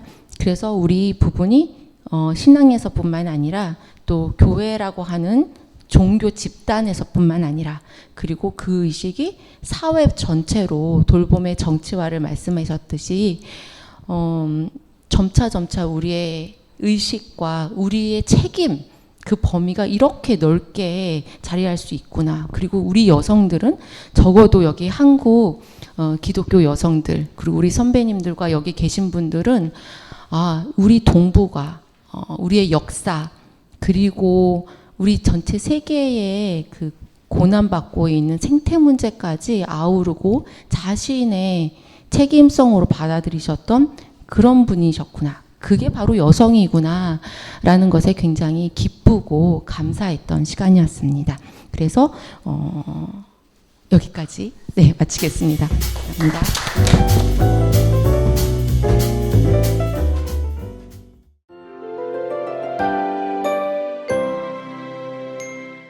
저는 이제 나의 이야기라는 코너를 맡았어요. 그래서 제목에서 알 수 있듯이 기독 여성들의 삶의 이야기를 쓴 글들이에요. 나의 이야기는. 그래서 이 여성들이 여성신학을 접하면서 어떻게 변했나, 어떻게 영향을 받았나, 그래서 어떻게 달라지고 여성 주체로서 어떻게 탄생했는가 이런 부분을 제가 이제 봤어요. 그래서 처음 얘기하는 것은 여성신학에서는 이야기 말하기를 중요한 방법론으로 사용해 왔다라고 논의를 했습니다. 여성의 경험과 체험을 이야기로 서술하는 방법론을 중요하게 사용해 왔다는 것이죠. 그래서 여성뿐만 아니고 이야기라는 것 속에서 인간이 이야기를 짓고 그 속에서 자신을 이해하고 자신의 삶에 대해서 의미를 발견하고 또 자신감을 얻고 주체가 되는 그런 일이 이제 일어난다는 것이고요. 근데 이런 이야기 신학 방법론이 이야기 신학이라는 맥락에서도 이해될 수 있다. 그래서 조지 스트룹이라는 학자, 그다음에 폴 리케르라는 학자의 그 논의를 조금 소개를 했습니다. 그래서 리케르가 말한 것이 인간이 이제 언어적인 존재이고 이 언어성이 나타난 곳이 텍스트, 글쓰기로 이루어진 담론 혹은 담화라고 할 수 있고요. 근데 인간은 텍스트 앞에서 텍스트를 매개로 자기 이해에 이르는 존재다라는 것이고요. 그래서 인간의 경험이 언어로 서술될 때 의미 있는 경험이 되고 또 인간 시간 속에서 살아가잖아요. 그 시간 속에 흩어져 있는 여러 다양한 삶의 경험들을 이야기라는 매개를 통해서 하나의 일관성 있는 그 의미 있는 그 틀로 구성한다는 거죠. 그렇게 함으로써 자신의 경험을 더 잘 이해할 수 있다라는 논의들을 소개를 했습니다. 그래서 한국 여성신학지는 발간 초기부터 이런 이야기 말하기의 방법을 통해서 많은 여성들의 초반에는 이제 고통과 억압받은 이야기들 또 그것을 극복하기 위해서 노력한 이야기들을 실어왔다. 그런 것을 적었고요. 그렇지만 이런 이야기 신학 방법론에 대한 논의가 많이 이루어지지는 못했다라는 지적을 했습니다. 그리고 구체적으로 본문에 들어가서는 27편의 그 나의 이야기 글들 중에서 제가 보고자 하는 기독 여성 주체의 탄생이라는 주제에 부합하는 이제 분들의 이야기들을 추려서 분석을 했습니다. 그래서 많이 이제 들어보신 분들일 거예요. 우리 고혜신, 이경숙, 곽분이, 여러분 최영실, 배현주님 이런 굉장히 이제 정말 기라성 같으신 이제 선배님들의 삶을 제가 들여다보는 재미를 좀 느꼈고요. 그래서 몇몇 분들만 추려서 말씀드리면 예를 들어서 이제 고혜신님 같은 경우는 80년대 중반에 이때 여성운동이 굉장히 활발하게 이제 전개됐었는데. 자기가 사회선교 활동을 했는데 남자들이 계획을 다 세워놓고 여자들은 나중에 동원하는 식으로 여자들이 굉장히 이제 뒤로 처지거나 배제되는 이제 그런 경험을 하고 여성운동을 접하면서 의식이 깨어졌고 그래서 다양한 사역을 30여 년에 걸쳐서 해왔다. 그래서 가난한 사람들과 함께하고 산업선교, 사회선교, 여교역자회 사역, 영성훈련 등 굉장히 다양한 분야로 굉장히 성장해 왔다라고 봤어요. 그래서 저는 이런 분이 굉장히 성장하는 주체의 모습을 보였다라고 보았고요. 우리 곽분희 선생님 같은 경우도 매매춘 여성을 보호하고 선도하는 기관에서 이제 일하신 경험이 있었고 80년대 그 반독재 운동이 미국에 계실 때 미국에서도 굉장히 활발하게 일어났었던 그런 기록을 하시고 계시고요. 이제 그 신학교에서 가르치셨다가 이제 아쉽게 부당하게 해직당하는 이제 그런 경험, 그 고난이 있었지만 그런 과정에서 여성신학을 공부하고 또 여성교회 창립 멤버로 활동하면서 다른 여성들과 같이 친교도 하면서 그 이제 새로운 것을 배우고 더 성장하는 주체의 모습을 보였다. 그리고 이후에는 이제 경기도 광주에 CR 여성회를 창립을 해서 이 지역이 굉장히 여성단체가 많이 없는 굉장히 약한 단체, 곳이라고 해요. 근데 그런 곳에 이런 여성단체를 창립해서 눌린, 소외된 여성들, 또 이주주 여성들을 위해서 활동하시는 그런 모습을 보면서 이전에 없던 새로운 것을 시도하는 창조적인 주체로서 살아가고 있다라고 저는 보았습니다. 그 내용들을 뭐 쭉 보시면 잘 재밌게 읽으실 수 있을 거고요. 중간쯤에 보시면 이제 이현숙이라는 분은 이제 가톨릭의 수녀님이신데 이제 넓게 봐서 이제 기독인으로 보시고 저희 그 신학지에 글을 실었던 거로 이해를 했습니다. 그래서 이분은 가톨릭의 역기능과 순기능, 뭐 쓴맛과 단맛을 다 체험하면서 굉장히 오랜 해외 생활을 했다. 그래서 그 다양한 문화, 종교를 경험하면서 내가 누구인가라는 정체성을 찾아서 보존하는 그런 경험을 했다. 그런데 불구하고 이제 그런 두 가지 분열된 모습들, 그러니까 역기능, 순기능도 있고 해외냐 그 국내냐, 그러니까 어느 곳에도 완전히 속하지 못하는 경계인으로 산다는 이제 그런 모습을 보면서 분열과 혼종성이라는 것, 나름대로 혼란, 분열, 혼종성 이런 것들을 경험한 이야기를 하고 계십니다. 그래서 카톨릭이 여성의 역할이 매우 제한되어 있지만 그럼에도 불구하고 현대로 오면서 수녀회의 독립성과 자율성이 어느 정도 보장되는 면에서 긍정적인 면을 받아들이면서 앞으로의 과제를 주체적으로 새롭게 찾아내서 실천하려 한다. 그래서 이런 면에서도 굉장히 창조적인 주체의 모습이라고 보았습니다. 성명옥님 같은 경우도 저희 여신협의 실무자셨고 또 예장에서도 큰 역할을 하신 분이시죠. 이분도 여성신학을 통해서 진짜 하나님, 그러니까 해방의 하나님을 만났다라고 기록을 하고 또 뭐 이제 여성 시각으로 성서 공부를 하고 그래서 다른 여성들도 주체적인 삶을 살도록 돕는 그런 역할을 하셨고 기독교 여성 상담소를 만드는데 중요한 역할을 하셨고 또 그 여교육자들의 교육이나 복지, 권익 증진을 위해서 노회나 총회에 여성위원회를 설치하도록 노력을 했다. 그래서 이런 것도 역시 새로운 것을 만들어내는 창조적인 그런 주체의 모습이라고 저는 보았습니다. 한국염님 같은 경우도 저희 이제 선배님이시죠. 이분도 굉장히 흥미롭게 이제 이야기를 하고 계시는데 그 본인의 아버지에 대한 반감이 있는 그런 경험이 있고, 근데 이제 이분이 신학교 다니실 때는 여자들이 이제 목사안수를 받을 수 없었기 때문에 그것에 대한 이제 답답함, 그리고 하나님이 늘 아버지고 남자로 호칭되는 그것에 대한 혼란, 이런 여러 가지 혼란과 분열, 혼종성 이런 것들을 경험했다. 그런데 이제 신학교에서 공부를 하다가 이사야 46장을 읽으면서 하나님의 어머니 같은 모습을 보면서 발견하고 하나님과 화해하고 또 여성의 눈으로 성서 읽는 신학하는 그런 것을 계속 해오게 됐다라고 기록을 하고 있습니다. 그래서 외국에서의 경험 그리고 외국인 노동자들을 돕고 이주 여성들을 지원하는 그런 다양한 이제 활동들을 하셨는데 이런 것도 역시 여성과 약자들과 동행하면서 이전에 없던 새로운 사역을 창조하는 창조적인 주체의 모습이다라고 저는 해석을 해보았습니다.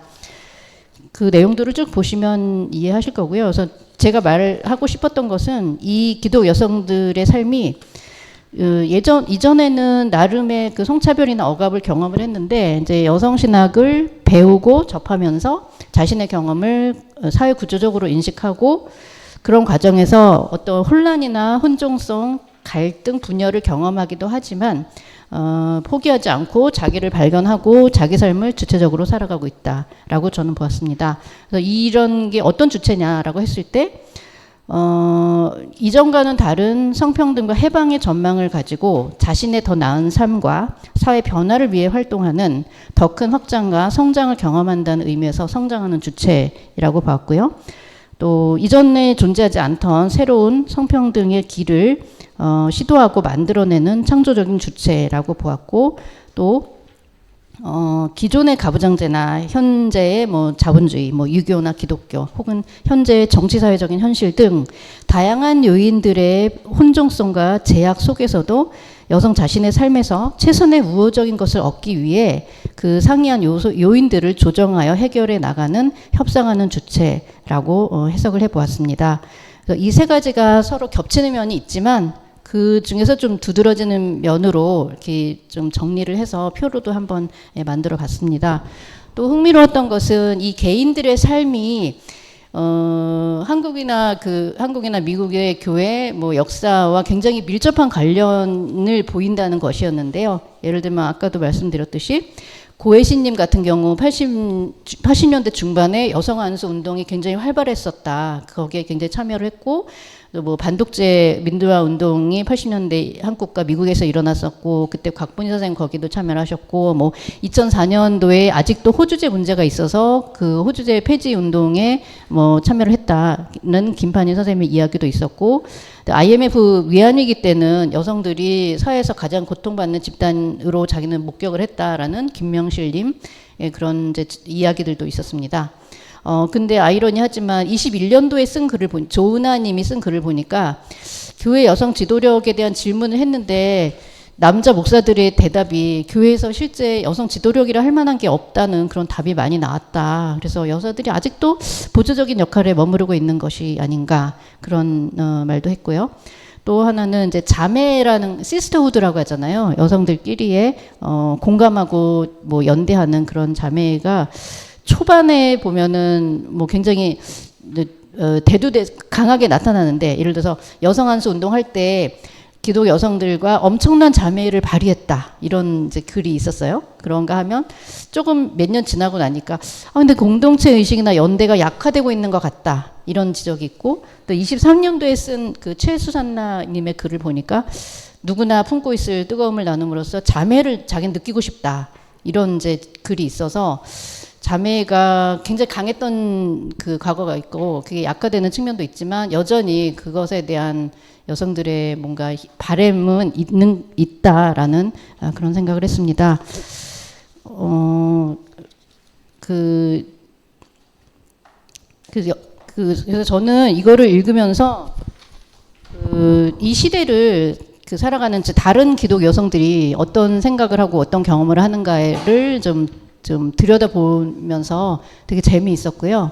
그래서 저의 경험이나 생각과 비슷한 뭐 같은 점도 있었지만 서로 삶의 자리가 다르기 때문에 다른 점도 많이 있었고, 또 기독교와 교회가 사회에서 이제 우리 사회에서 비판을 받은 지가 꽤 오래됐다라고 저는 알고 있는데, 그럼에도 불구하고 여성신학을 통해서는 여성들이 많은 긍정적인 영향을 받고 주체적인 삶을 살아가고 있다라고 볼 수 있어서 저 자신도 굉장히 많이 격려를 받았습니다. 또 하나 마지막으로 말씀드릴 것은 이제 그 일본군 위안부 문제인데요. 그 나이의 이야기 글 전체 중에서 이 일본군 위안부 문제를 언급한 내용이 많지는 않습니다. 한 4-5군데 정도 됩니다. 그래서 뭐 이제 복지위원으로 활동하면서 피해자들을 도왔던 이야기도 있고, 뭐 나비부인 그 오페라 언급을 하면서 그 위안부 문제를 언급한 분도 있습니다. 그리고 일본에 직접 방문해 봤더니 그 위안부 여성들의 역사는 약자 중에 약자로 기억도 되지 않고 추모도 되지 않고 있다, 그런 이제 지적도 있었고요. 그래서 여성신학이라는 것은 그 여성들을 뭐 어떤 다른 목적이나 이념을 위한 수단이나 도구로 이렇게 호명한다기보다는 여성을 여성 자체로 그 하나님의 형상을 지닌 존귀한 존재로 여성 자신의 주체적인 삶을 위해서 호명하는 것이다라고 저는 이해를 하고 싶고, 제가 추구하는 여성신학은 그런 것이 되지 않을까, 그렇게 생각해 봅니다. 그래서 많은 경우 예를 들면 국가도 그렇고 가부장제 이데올로기도 그렇고 여자들한테 흔히는 뭐 이렇게 출산 문제를 가지고 예전에는 뭐 둘만 낳으라, 뭐 하나만 낳아라, 요새는 뭐 많이 낳아라, 이제 다둥이가 굉장히 그 혜택을 많이 받는 시대가 됐잖아요. 그래서 예전에 저희 어렸을 때는 뭐 여러 뭐 생각 없이 나타가는 거짓거리를 면치 못한다 이런 표어도 있었던 것 같아요. 그런 식으로 여성에 대해서 어떤 목적을 위한 수단이나 어떤 역할로 축소시키는 이제 그런 면이 많이 있지만 저희가 추구하고 또 실천하는 여성신학은 그런 것이 아니다라고 생각을 하고, 그래서 여성들이 주체적으로 살아가는 것이 역사에서의 인간의 주체성과 분리될 수 없다라고 이해를 했습니다. 그래서 위안부 피해 그 여성들의 이야기를 말하기도 역시 이야기 치료가 가능하고, 또 이야기 치료를 통해서 말하는 자도 치유가 되고 듣는 사람도 듣고 응답하는 책임을 가질 수 있다. 그래서 피해 여성과 듣는 여성 모두가 자기를 새롭게 발견하고 자기 삶과 역사의 주체로 변화되고 거듭날 수 있다라고 보았습니다. 네, 시간상 여기까지 마치겠습니다. 감사합니다.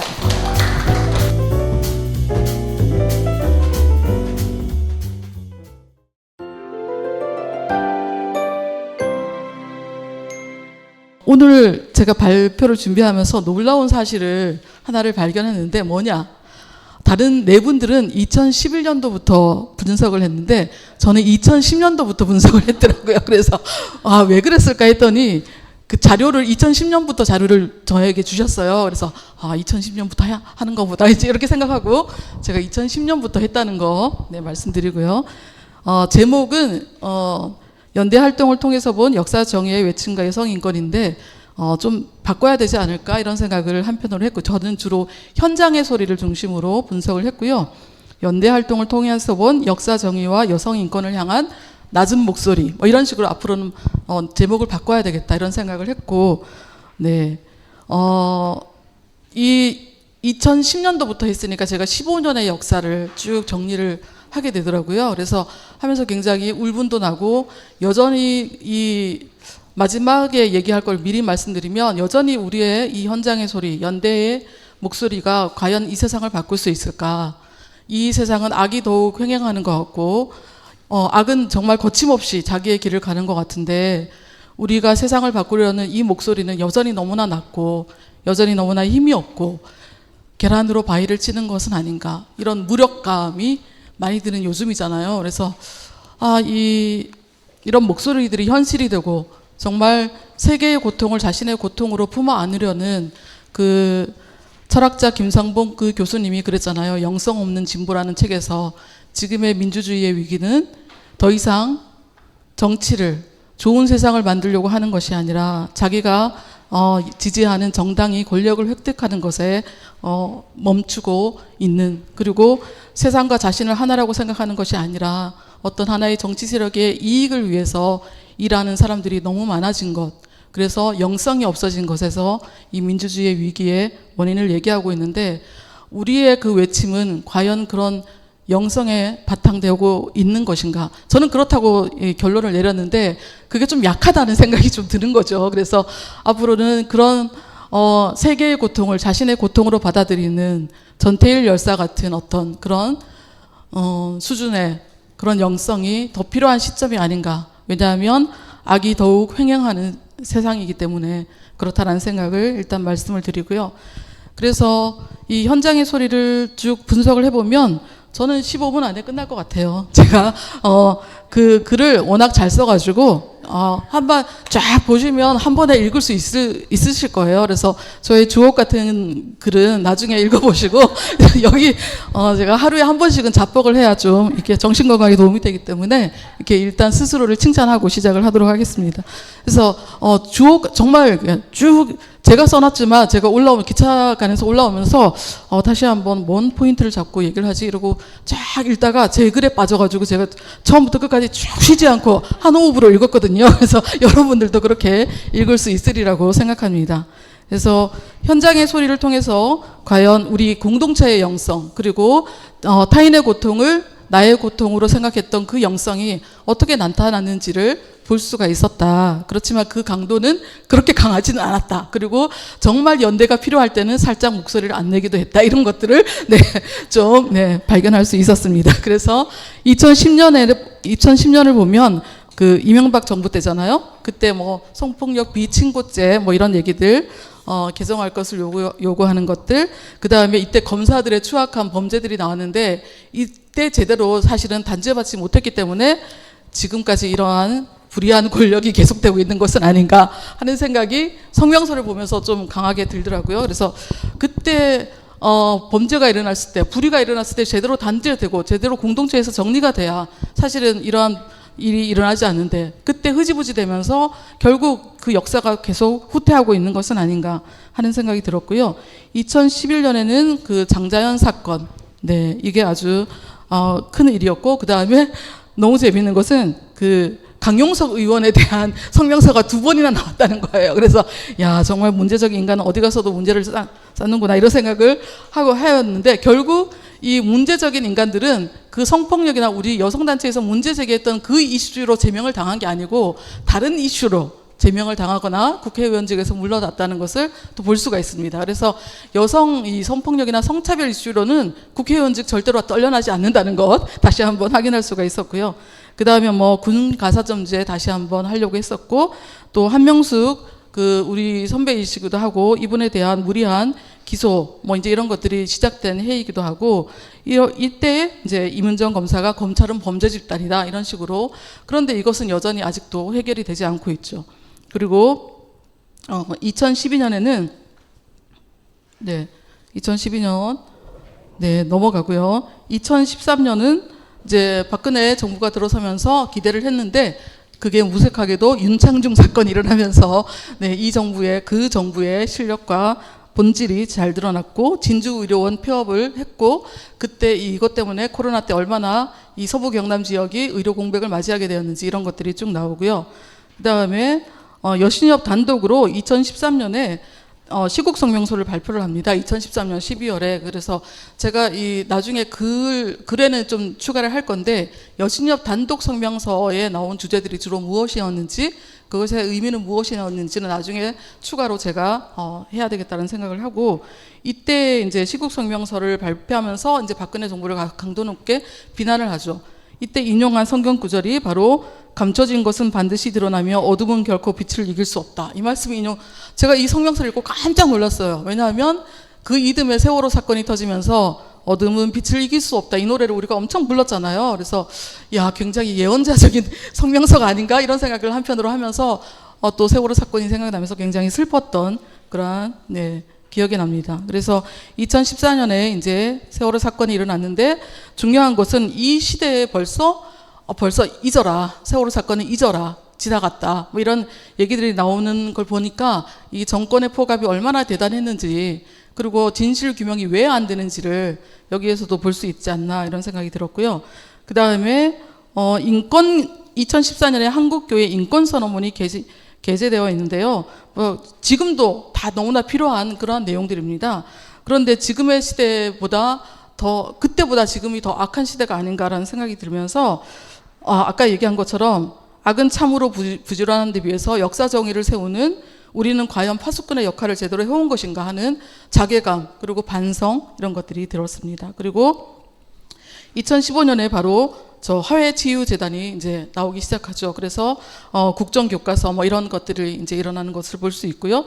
2016년에 박근혜 퇴진의 기치가 더 높았던 해였고, 이때 부활절 남북 공동기도문이 이제 나왔는데, 이게 해마다 계속 나오는지 이게 좀 궁금하다 하는 생각이 좀 한편으로는 들기도 하더라고요. 그리고 2017년에는 이제 정부가 바뀌었고, 하지만 사드는 배치되었고, 또 그리고 애틀랜타에 소녀상이 세워진 시기이기도 하고요. 그리고 중요한 사건을 이게 참 중요했구나라는 게 느껴진 게 2017년 9월에 한국여성신학회와 한국여신학자협의회 두 단체 이름으로 교회의 동성애, 제가 속한 통합측입니다. 교회의 동성애와 동성결혼 합법화 반대에 대한 여성시작자들의 입장이 천명되어 있습니다.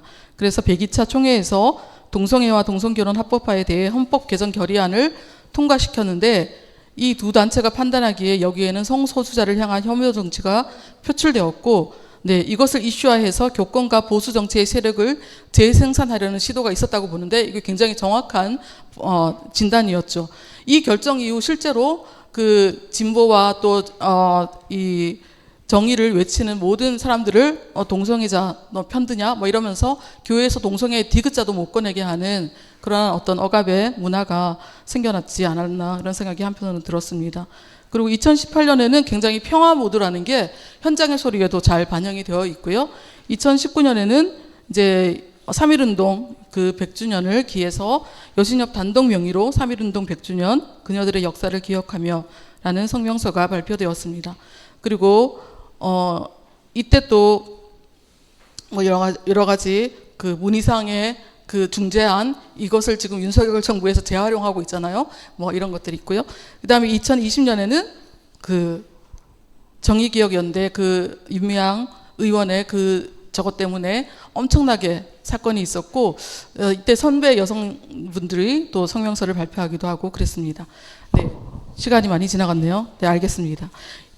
그래서 제가 그 주제별로 분석을 해봤는데요. 쭉 넘어가서 역사 정의, 그 다음에 성평등, 여성인권, 그 다음에 평화, 돌봄 노동, 정치개혁, 그리고 생명안전, 국제연대, 이렇게 카테고리를 해봤습니다. 그래서 우리의 목소리가 정말 낮은 목소리 같지만 처음으로 김학순 그 할머니께서 자기의 목소리를 내었을 때 역사가 바뀌었고, 이 위안부 문제가 역사의 무대에 올려졌고, 그것에 우리가 지금 응답하는 그 심정으로 지금 이 자리에 앉아 있는 거잖아요. 그래서 계속 외쳐온 우리의 목소리. 그래서 앞으로 그러면 우리 이 목소리가 현실을 어떻게 바꿨나, 이런 질문을 하기 전에 우리는 이 고난받는 현실 앞에서 과연 요셉처럼 조용히 관계를 끊을 것인가, 아니면 마리아처럼 결단할 것인가. 그리고 제가 성경을 다시 봤더니 마리아의 노래가 이미 과거형이더라고요. 이루실 것이다가 아니고 이미 교만한 자들을 흩으셨고, 있는 자를 내리치셨고, 비천한 자를 높이셨고, 이미 부자는 빈손으로 보내셨다.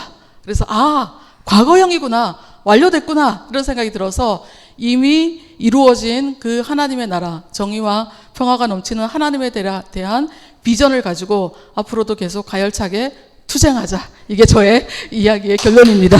감사합니다.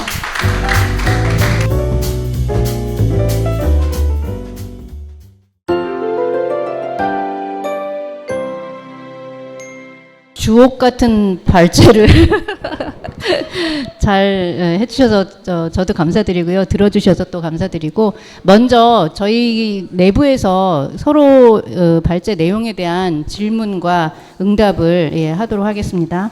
제가 질문하고 싶은 거는요. 우리 그 통일 신학에 대해서 우리 신혜진 박사님께서 너무 설명을 잘해 주셨어요. 그죠? 분석도 잘해 주셨고. 근데 그 글에 보면 통일 신학의 운동의 주체를 민족, 여성으로 보고 있는데, 아니요, 그냥 해도 될 것 같아요. 여기서 특별히 여성을 지칭해서 그 주체로 세운 이유는 뭔지, 그리고 이 통일 신학이라고 하는 게 기독교 복음 진리하고 어떻게 연결이 되는지, 저는 그 부분을 좀 많이 궁금해서 여쭤봅니다. 그 부분은 이제 그 부분을 질문으로 던지시고, 그 부분을 이제 통일신학에서 찾아서 이제 글로 쓰신 분이 이제 김혜영 교수님이신 것 같아요. 그래서 제 글에서는 김혜영, 원초 박준경의 통일신학이라고 하는 부분에서 정리가 조금은 되어 있었습니다. 그렇지만 제가 조금 더 말씀을 드리자면, 아까 말씀드렸다시피 다른 여성 신학하고는, 아니, 여성들의 그 운동하고는 조금 다르면서 기독인이라고 하는 정체성을 우리 놓아서는 안 된다라고 강조하시는 부분이 또 있고요. 또 한 부분은 여성만이 느낄 수 있었던, 이제 여성이 가져왔던 역사, 문화 역사적인 인류 역사적인 부분이겠죠. 보다 감수성이 더 발달할 수밖에 없었던 그런 상황이라는 것은 결국 폭력에 의해서, 가부장제에 의해서, 또 군국주의에 의해서, 또 전시체제에 의해서 또 그 전에 식민지 체제에 의해서 억압받던 그리고 그 억압에 대해서 피해받은 사람들에 관하여 가장 잘 알고 또 체험하고 더 많이 아우르고자 했던 그래서 감수성이 더 많이 생길 수밖에 없었던 그런 여성들을 지칭하고 계세요. 근데 이런 부분에서 굉장히 공감이 갑니다. 또 지금 우리가 여성주의라고 얘기를 하지만 지금 남성들에 대해서 남성에 의해서 또 정치 투표 관련해서 그 정치 싸움 할 때마다 계속 남성 여성을 가르고 또 20대 30대 가장 생존의 문제와 또 직업의 문제 이런 것들이 나올 때마다 여성과 남성을 갈라서 서로 증오하게 만드는 그런 정치권들의 그 행태를 보면서 우리 그럼 여성은 무엇인가? 그것이 여성이 아닌데 왜 자꾸 그것이 여성주의로 비춰지는가 했을 때 우리 기독 여성들은 더 넓게 물론 이제 여기서 어머니라는 표현을 계속 쓰십니다. 통일신학에 관해서 이제 조금 더 말씀을 드리면 이론으로 굉장히 잘 정립되어 있는 그런 통일운동이었으며 또 정립이 잘 되어 있기 때문에 그것으로 말씀을 드리면 그렇습니다.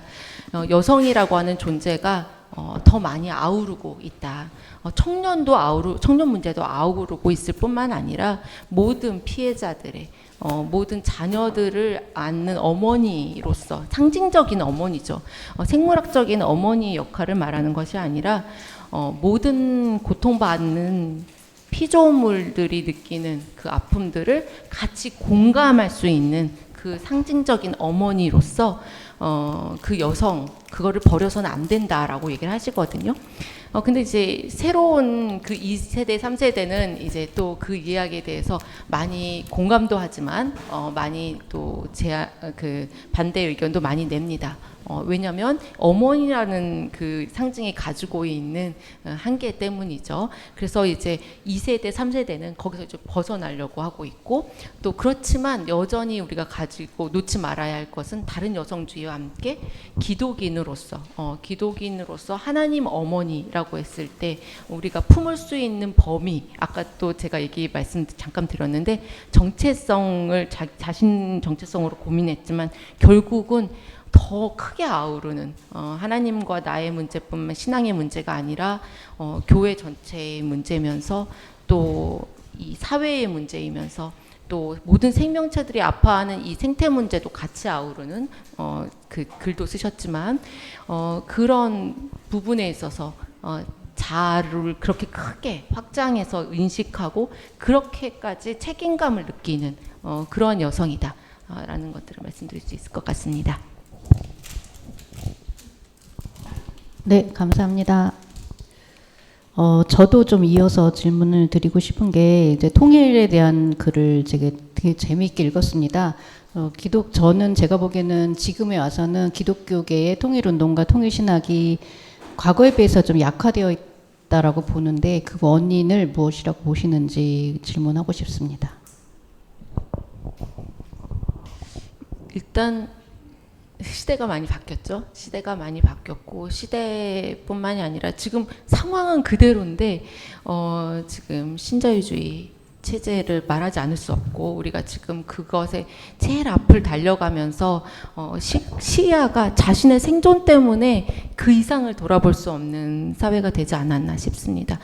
내가 사는 것 문제뿐만이 아니라 내가 사는 문제는 다른 사람을 밟고 가는 문제 또는 다른 사람을 제쳐야지만 가는 그런 문제로 계속 우리 사회에서 간주해 왔기 때문에 교육해 왔기 때문에 늘 말하는 거지만 신자유 체제에서 늘 말하는 거지만 극한 경쟁과 말할 수 없는 그 생존 문제 이런 것들로 인해서 그래야지 정치하기 편하고 그래야 다루기 쉬웠기 때문에 이제까지 정치가 그렇게 해왔던 것을 무비판적으로 너무 따라가지 않았나.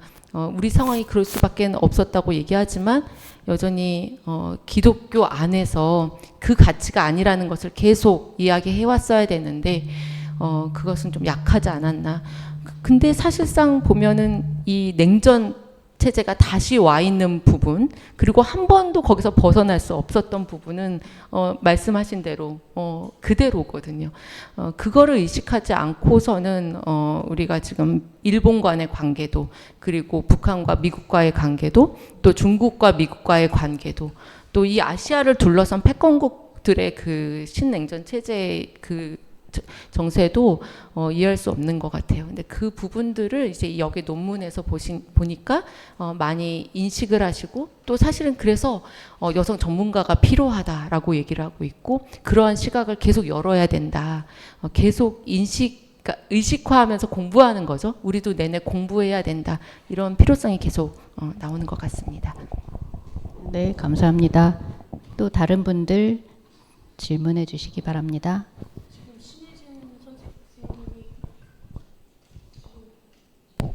신혜진 선생님이 하신 말씀에 대해서 질문을 하고 싶은데요. 아까 그 여성이 왜 통일신학에서 주체로서 오퍼레이팅 하는가에 대해서 여성이 아우를 수 있는 능력, 그리고 엄마됨, 그런 개념들을 갖고 오셨는데, 제 생각에는 그거는 지금 현대에서는 좀 문제가 되는 발언이라고 생각을 해요. 여성들이 남자들보다 본질적으로 더 잘 아우르는 존재냐. 그 다음에 여성의 마더후드가 여성의 본질이냐. 왜냐하면 현대 여성들은 아이 낳기를 싫어합니다. 한국의 현대 여성들은. 출산을 안 하려고 그럽니다. 그러면 그런 현대 사회의 변화 속에서 여성주의의 프레임워크를 어떻게 다시 짜야 되는 거죠?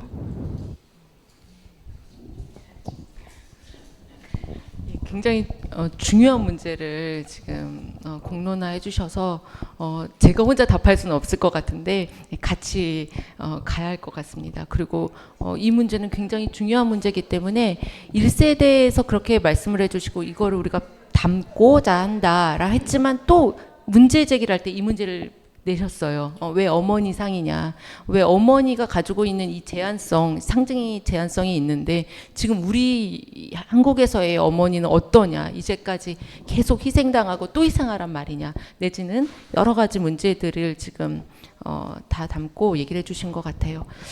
저 혼자 답을 낼 수는 없을 것 같습니다. 네.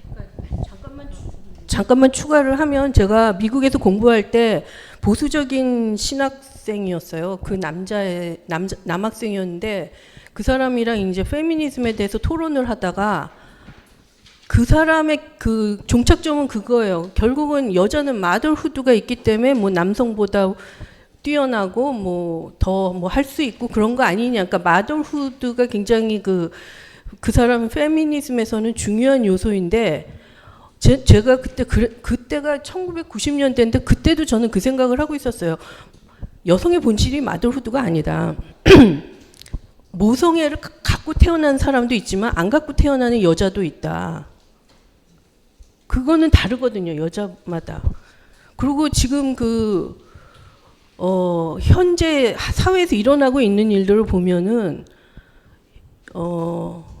여성들이 아이 낳고 키우는 거에 즐거움을 못 느껴요. 고통이라고 보고 있어요. 그래서 아이를 안 낳아요. 그 저출산에는 사실 저는 여성주의가 상당한 지분을 차지하고 있다고 봅니다. 저출산의 원인에는.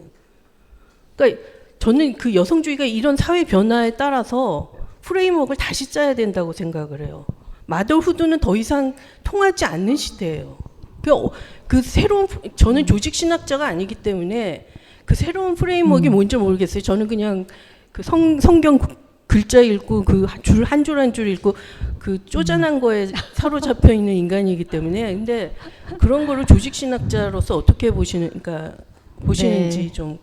좋은 질문인데요. 네, 잠깐만 얘기 말씀드리고, 이거는 제 개인적인 것이긴 합니다만, 제가 이번에 이런 작업을 하면서 느꼈던 소감이자 또 얻어낸 또 하나의 작은 열매가 아니었나 싶어요. 뭐였냐면 왜 여성인가라는 것 이제 계속 저도 물었었거든요.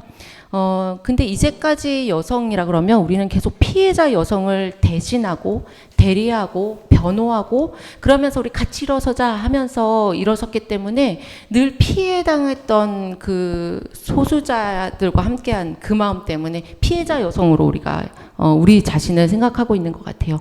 그런데 여기에서 제가 이번에 느꼈던 것은 굉장히 당당하고 말로만 그 당당함 그것을 들어왔었는데 굉장히 주체적이면서도 이게 여성이구나. 아까 잠깐 제가 말씀드렸다시피 고통에 공감하지 못한다면 이건 똑같은 정세를 보고 똑같은 내 신냉전 상황에서 이렇게 나오는 것 같아요. 그러니까 예를 들어서 똑같은 신냉전이 펼쳐질 거다라는 걸 보고 보수와 진보는 전혀 다른 생각을 하죠. 그러니까 한반도는 긴장을 완화해야 돼라는 한편이 있는가 하면 또 한편으로는 거봐 다시 이제 신냉전이 오잖아. 그러니까 중국과 미국에서 누구 편을 들어야겠어. 이렇게 이게 실질적이지. 이렇게 나오는 것 같아요.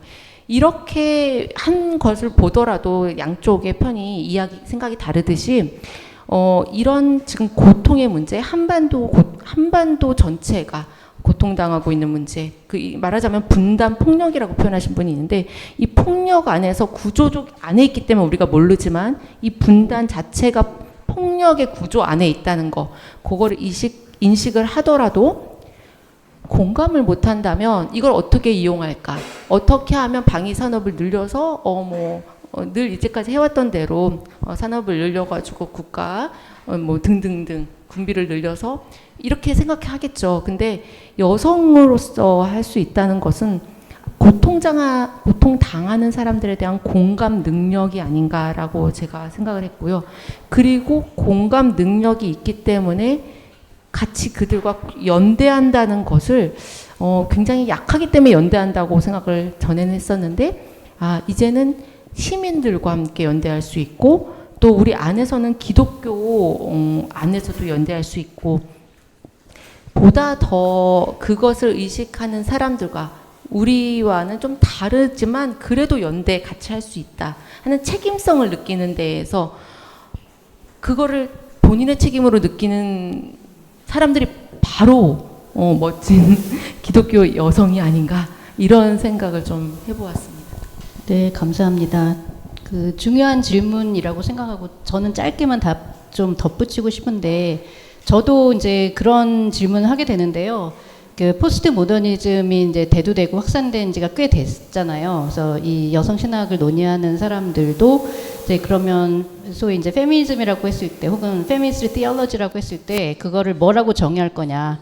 뭐 여성주의, 뭐 여성신학이라고 했을 때, 혹은 여성이라고 했을 때 그게 여성이라는 하나의 그 범주로 모든 구체적인 여성들 여기 계신 예를 들어서 서로 다른 지금 얼굴과 뭐 사회적 배경과 여러 가지 갖고 계신 서로 다른 이 모든 여성들을 여성이라는 범주 하나로 생물학적 여성이라는 범주 하나로 다 묶을 수 있느냐에 대한 비판은 많이 이미 제기가 됐다고 생각을 합니다. 그래서 그 본질주의적이고 생물학주의적인 보편적인 그런 본질을 논하는 것의 그 문제, 함정 그것을 이미 많은 학자들이 얘기를 했고 그래서 그것들이 또 시사하는 바가 많이 있다고 생각을 하고 그래서 이제 그 모성이라는 걸로 그 여성의 본질, 여성의 정체성을 정의할 수 있느냐 그것도 굉장히 의미 있는 질문이라고 생각을 하는데 저는 뭐 제가 정답을 갖고 있지는 않지만 어쨌든 기존의 여태까지의 인류 역사가 굉장히 남성 중심의 가부장적인 사회였다라면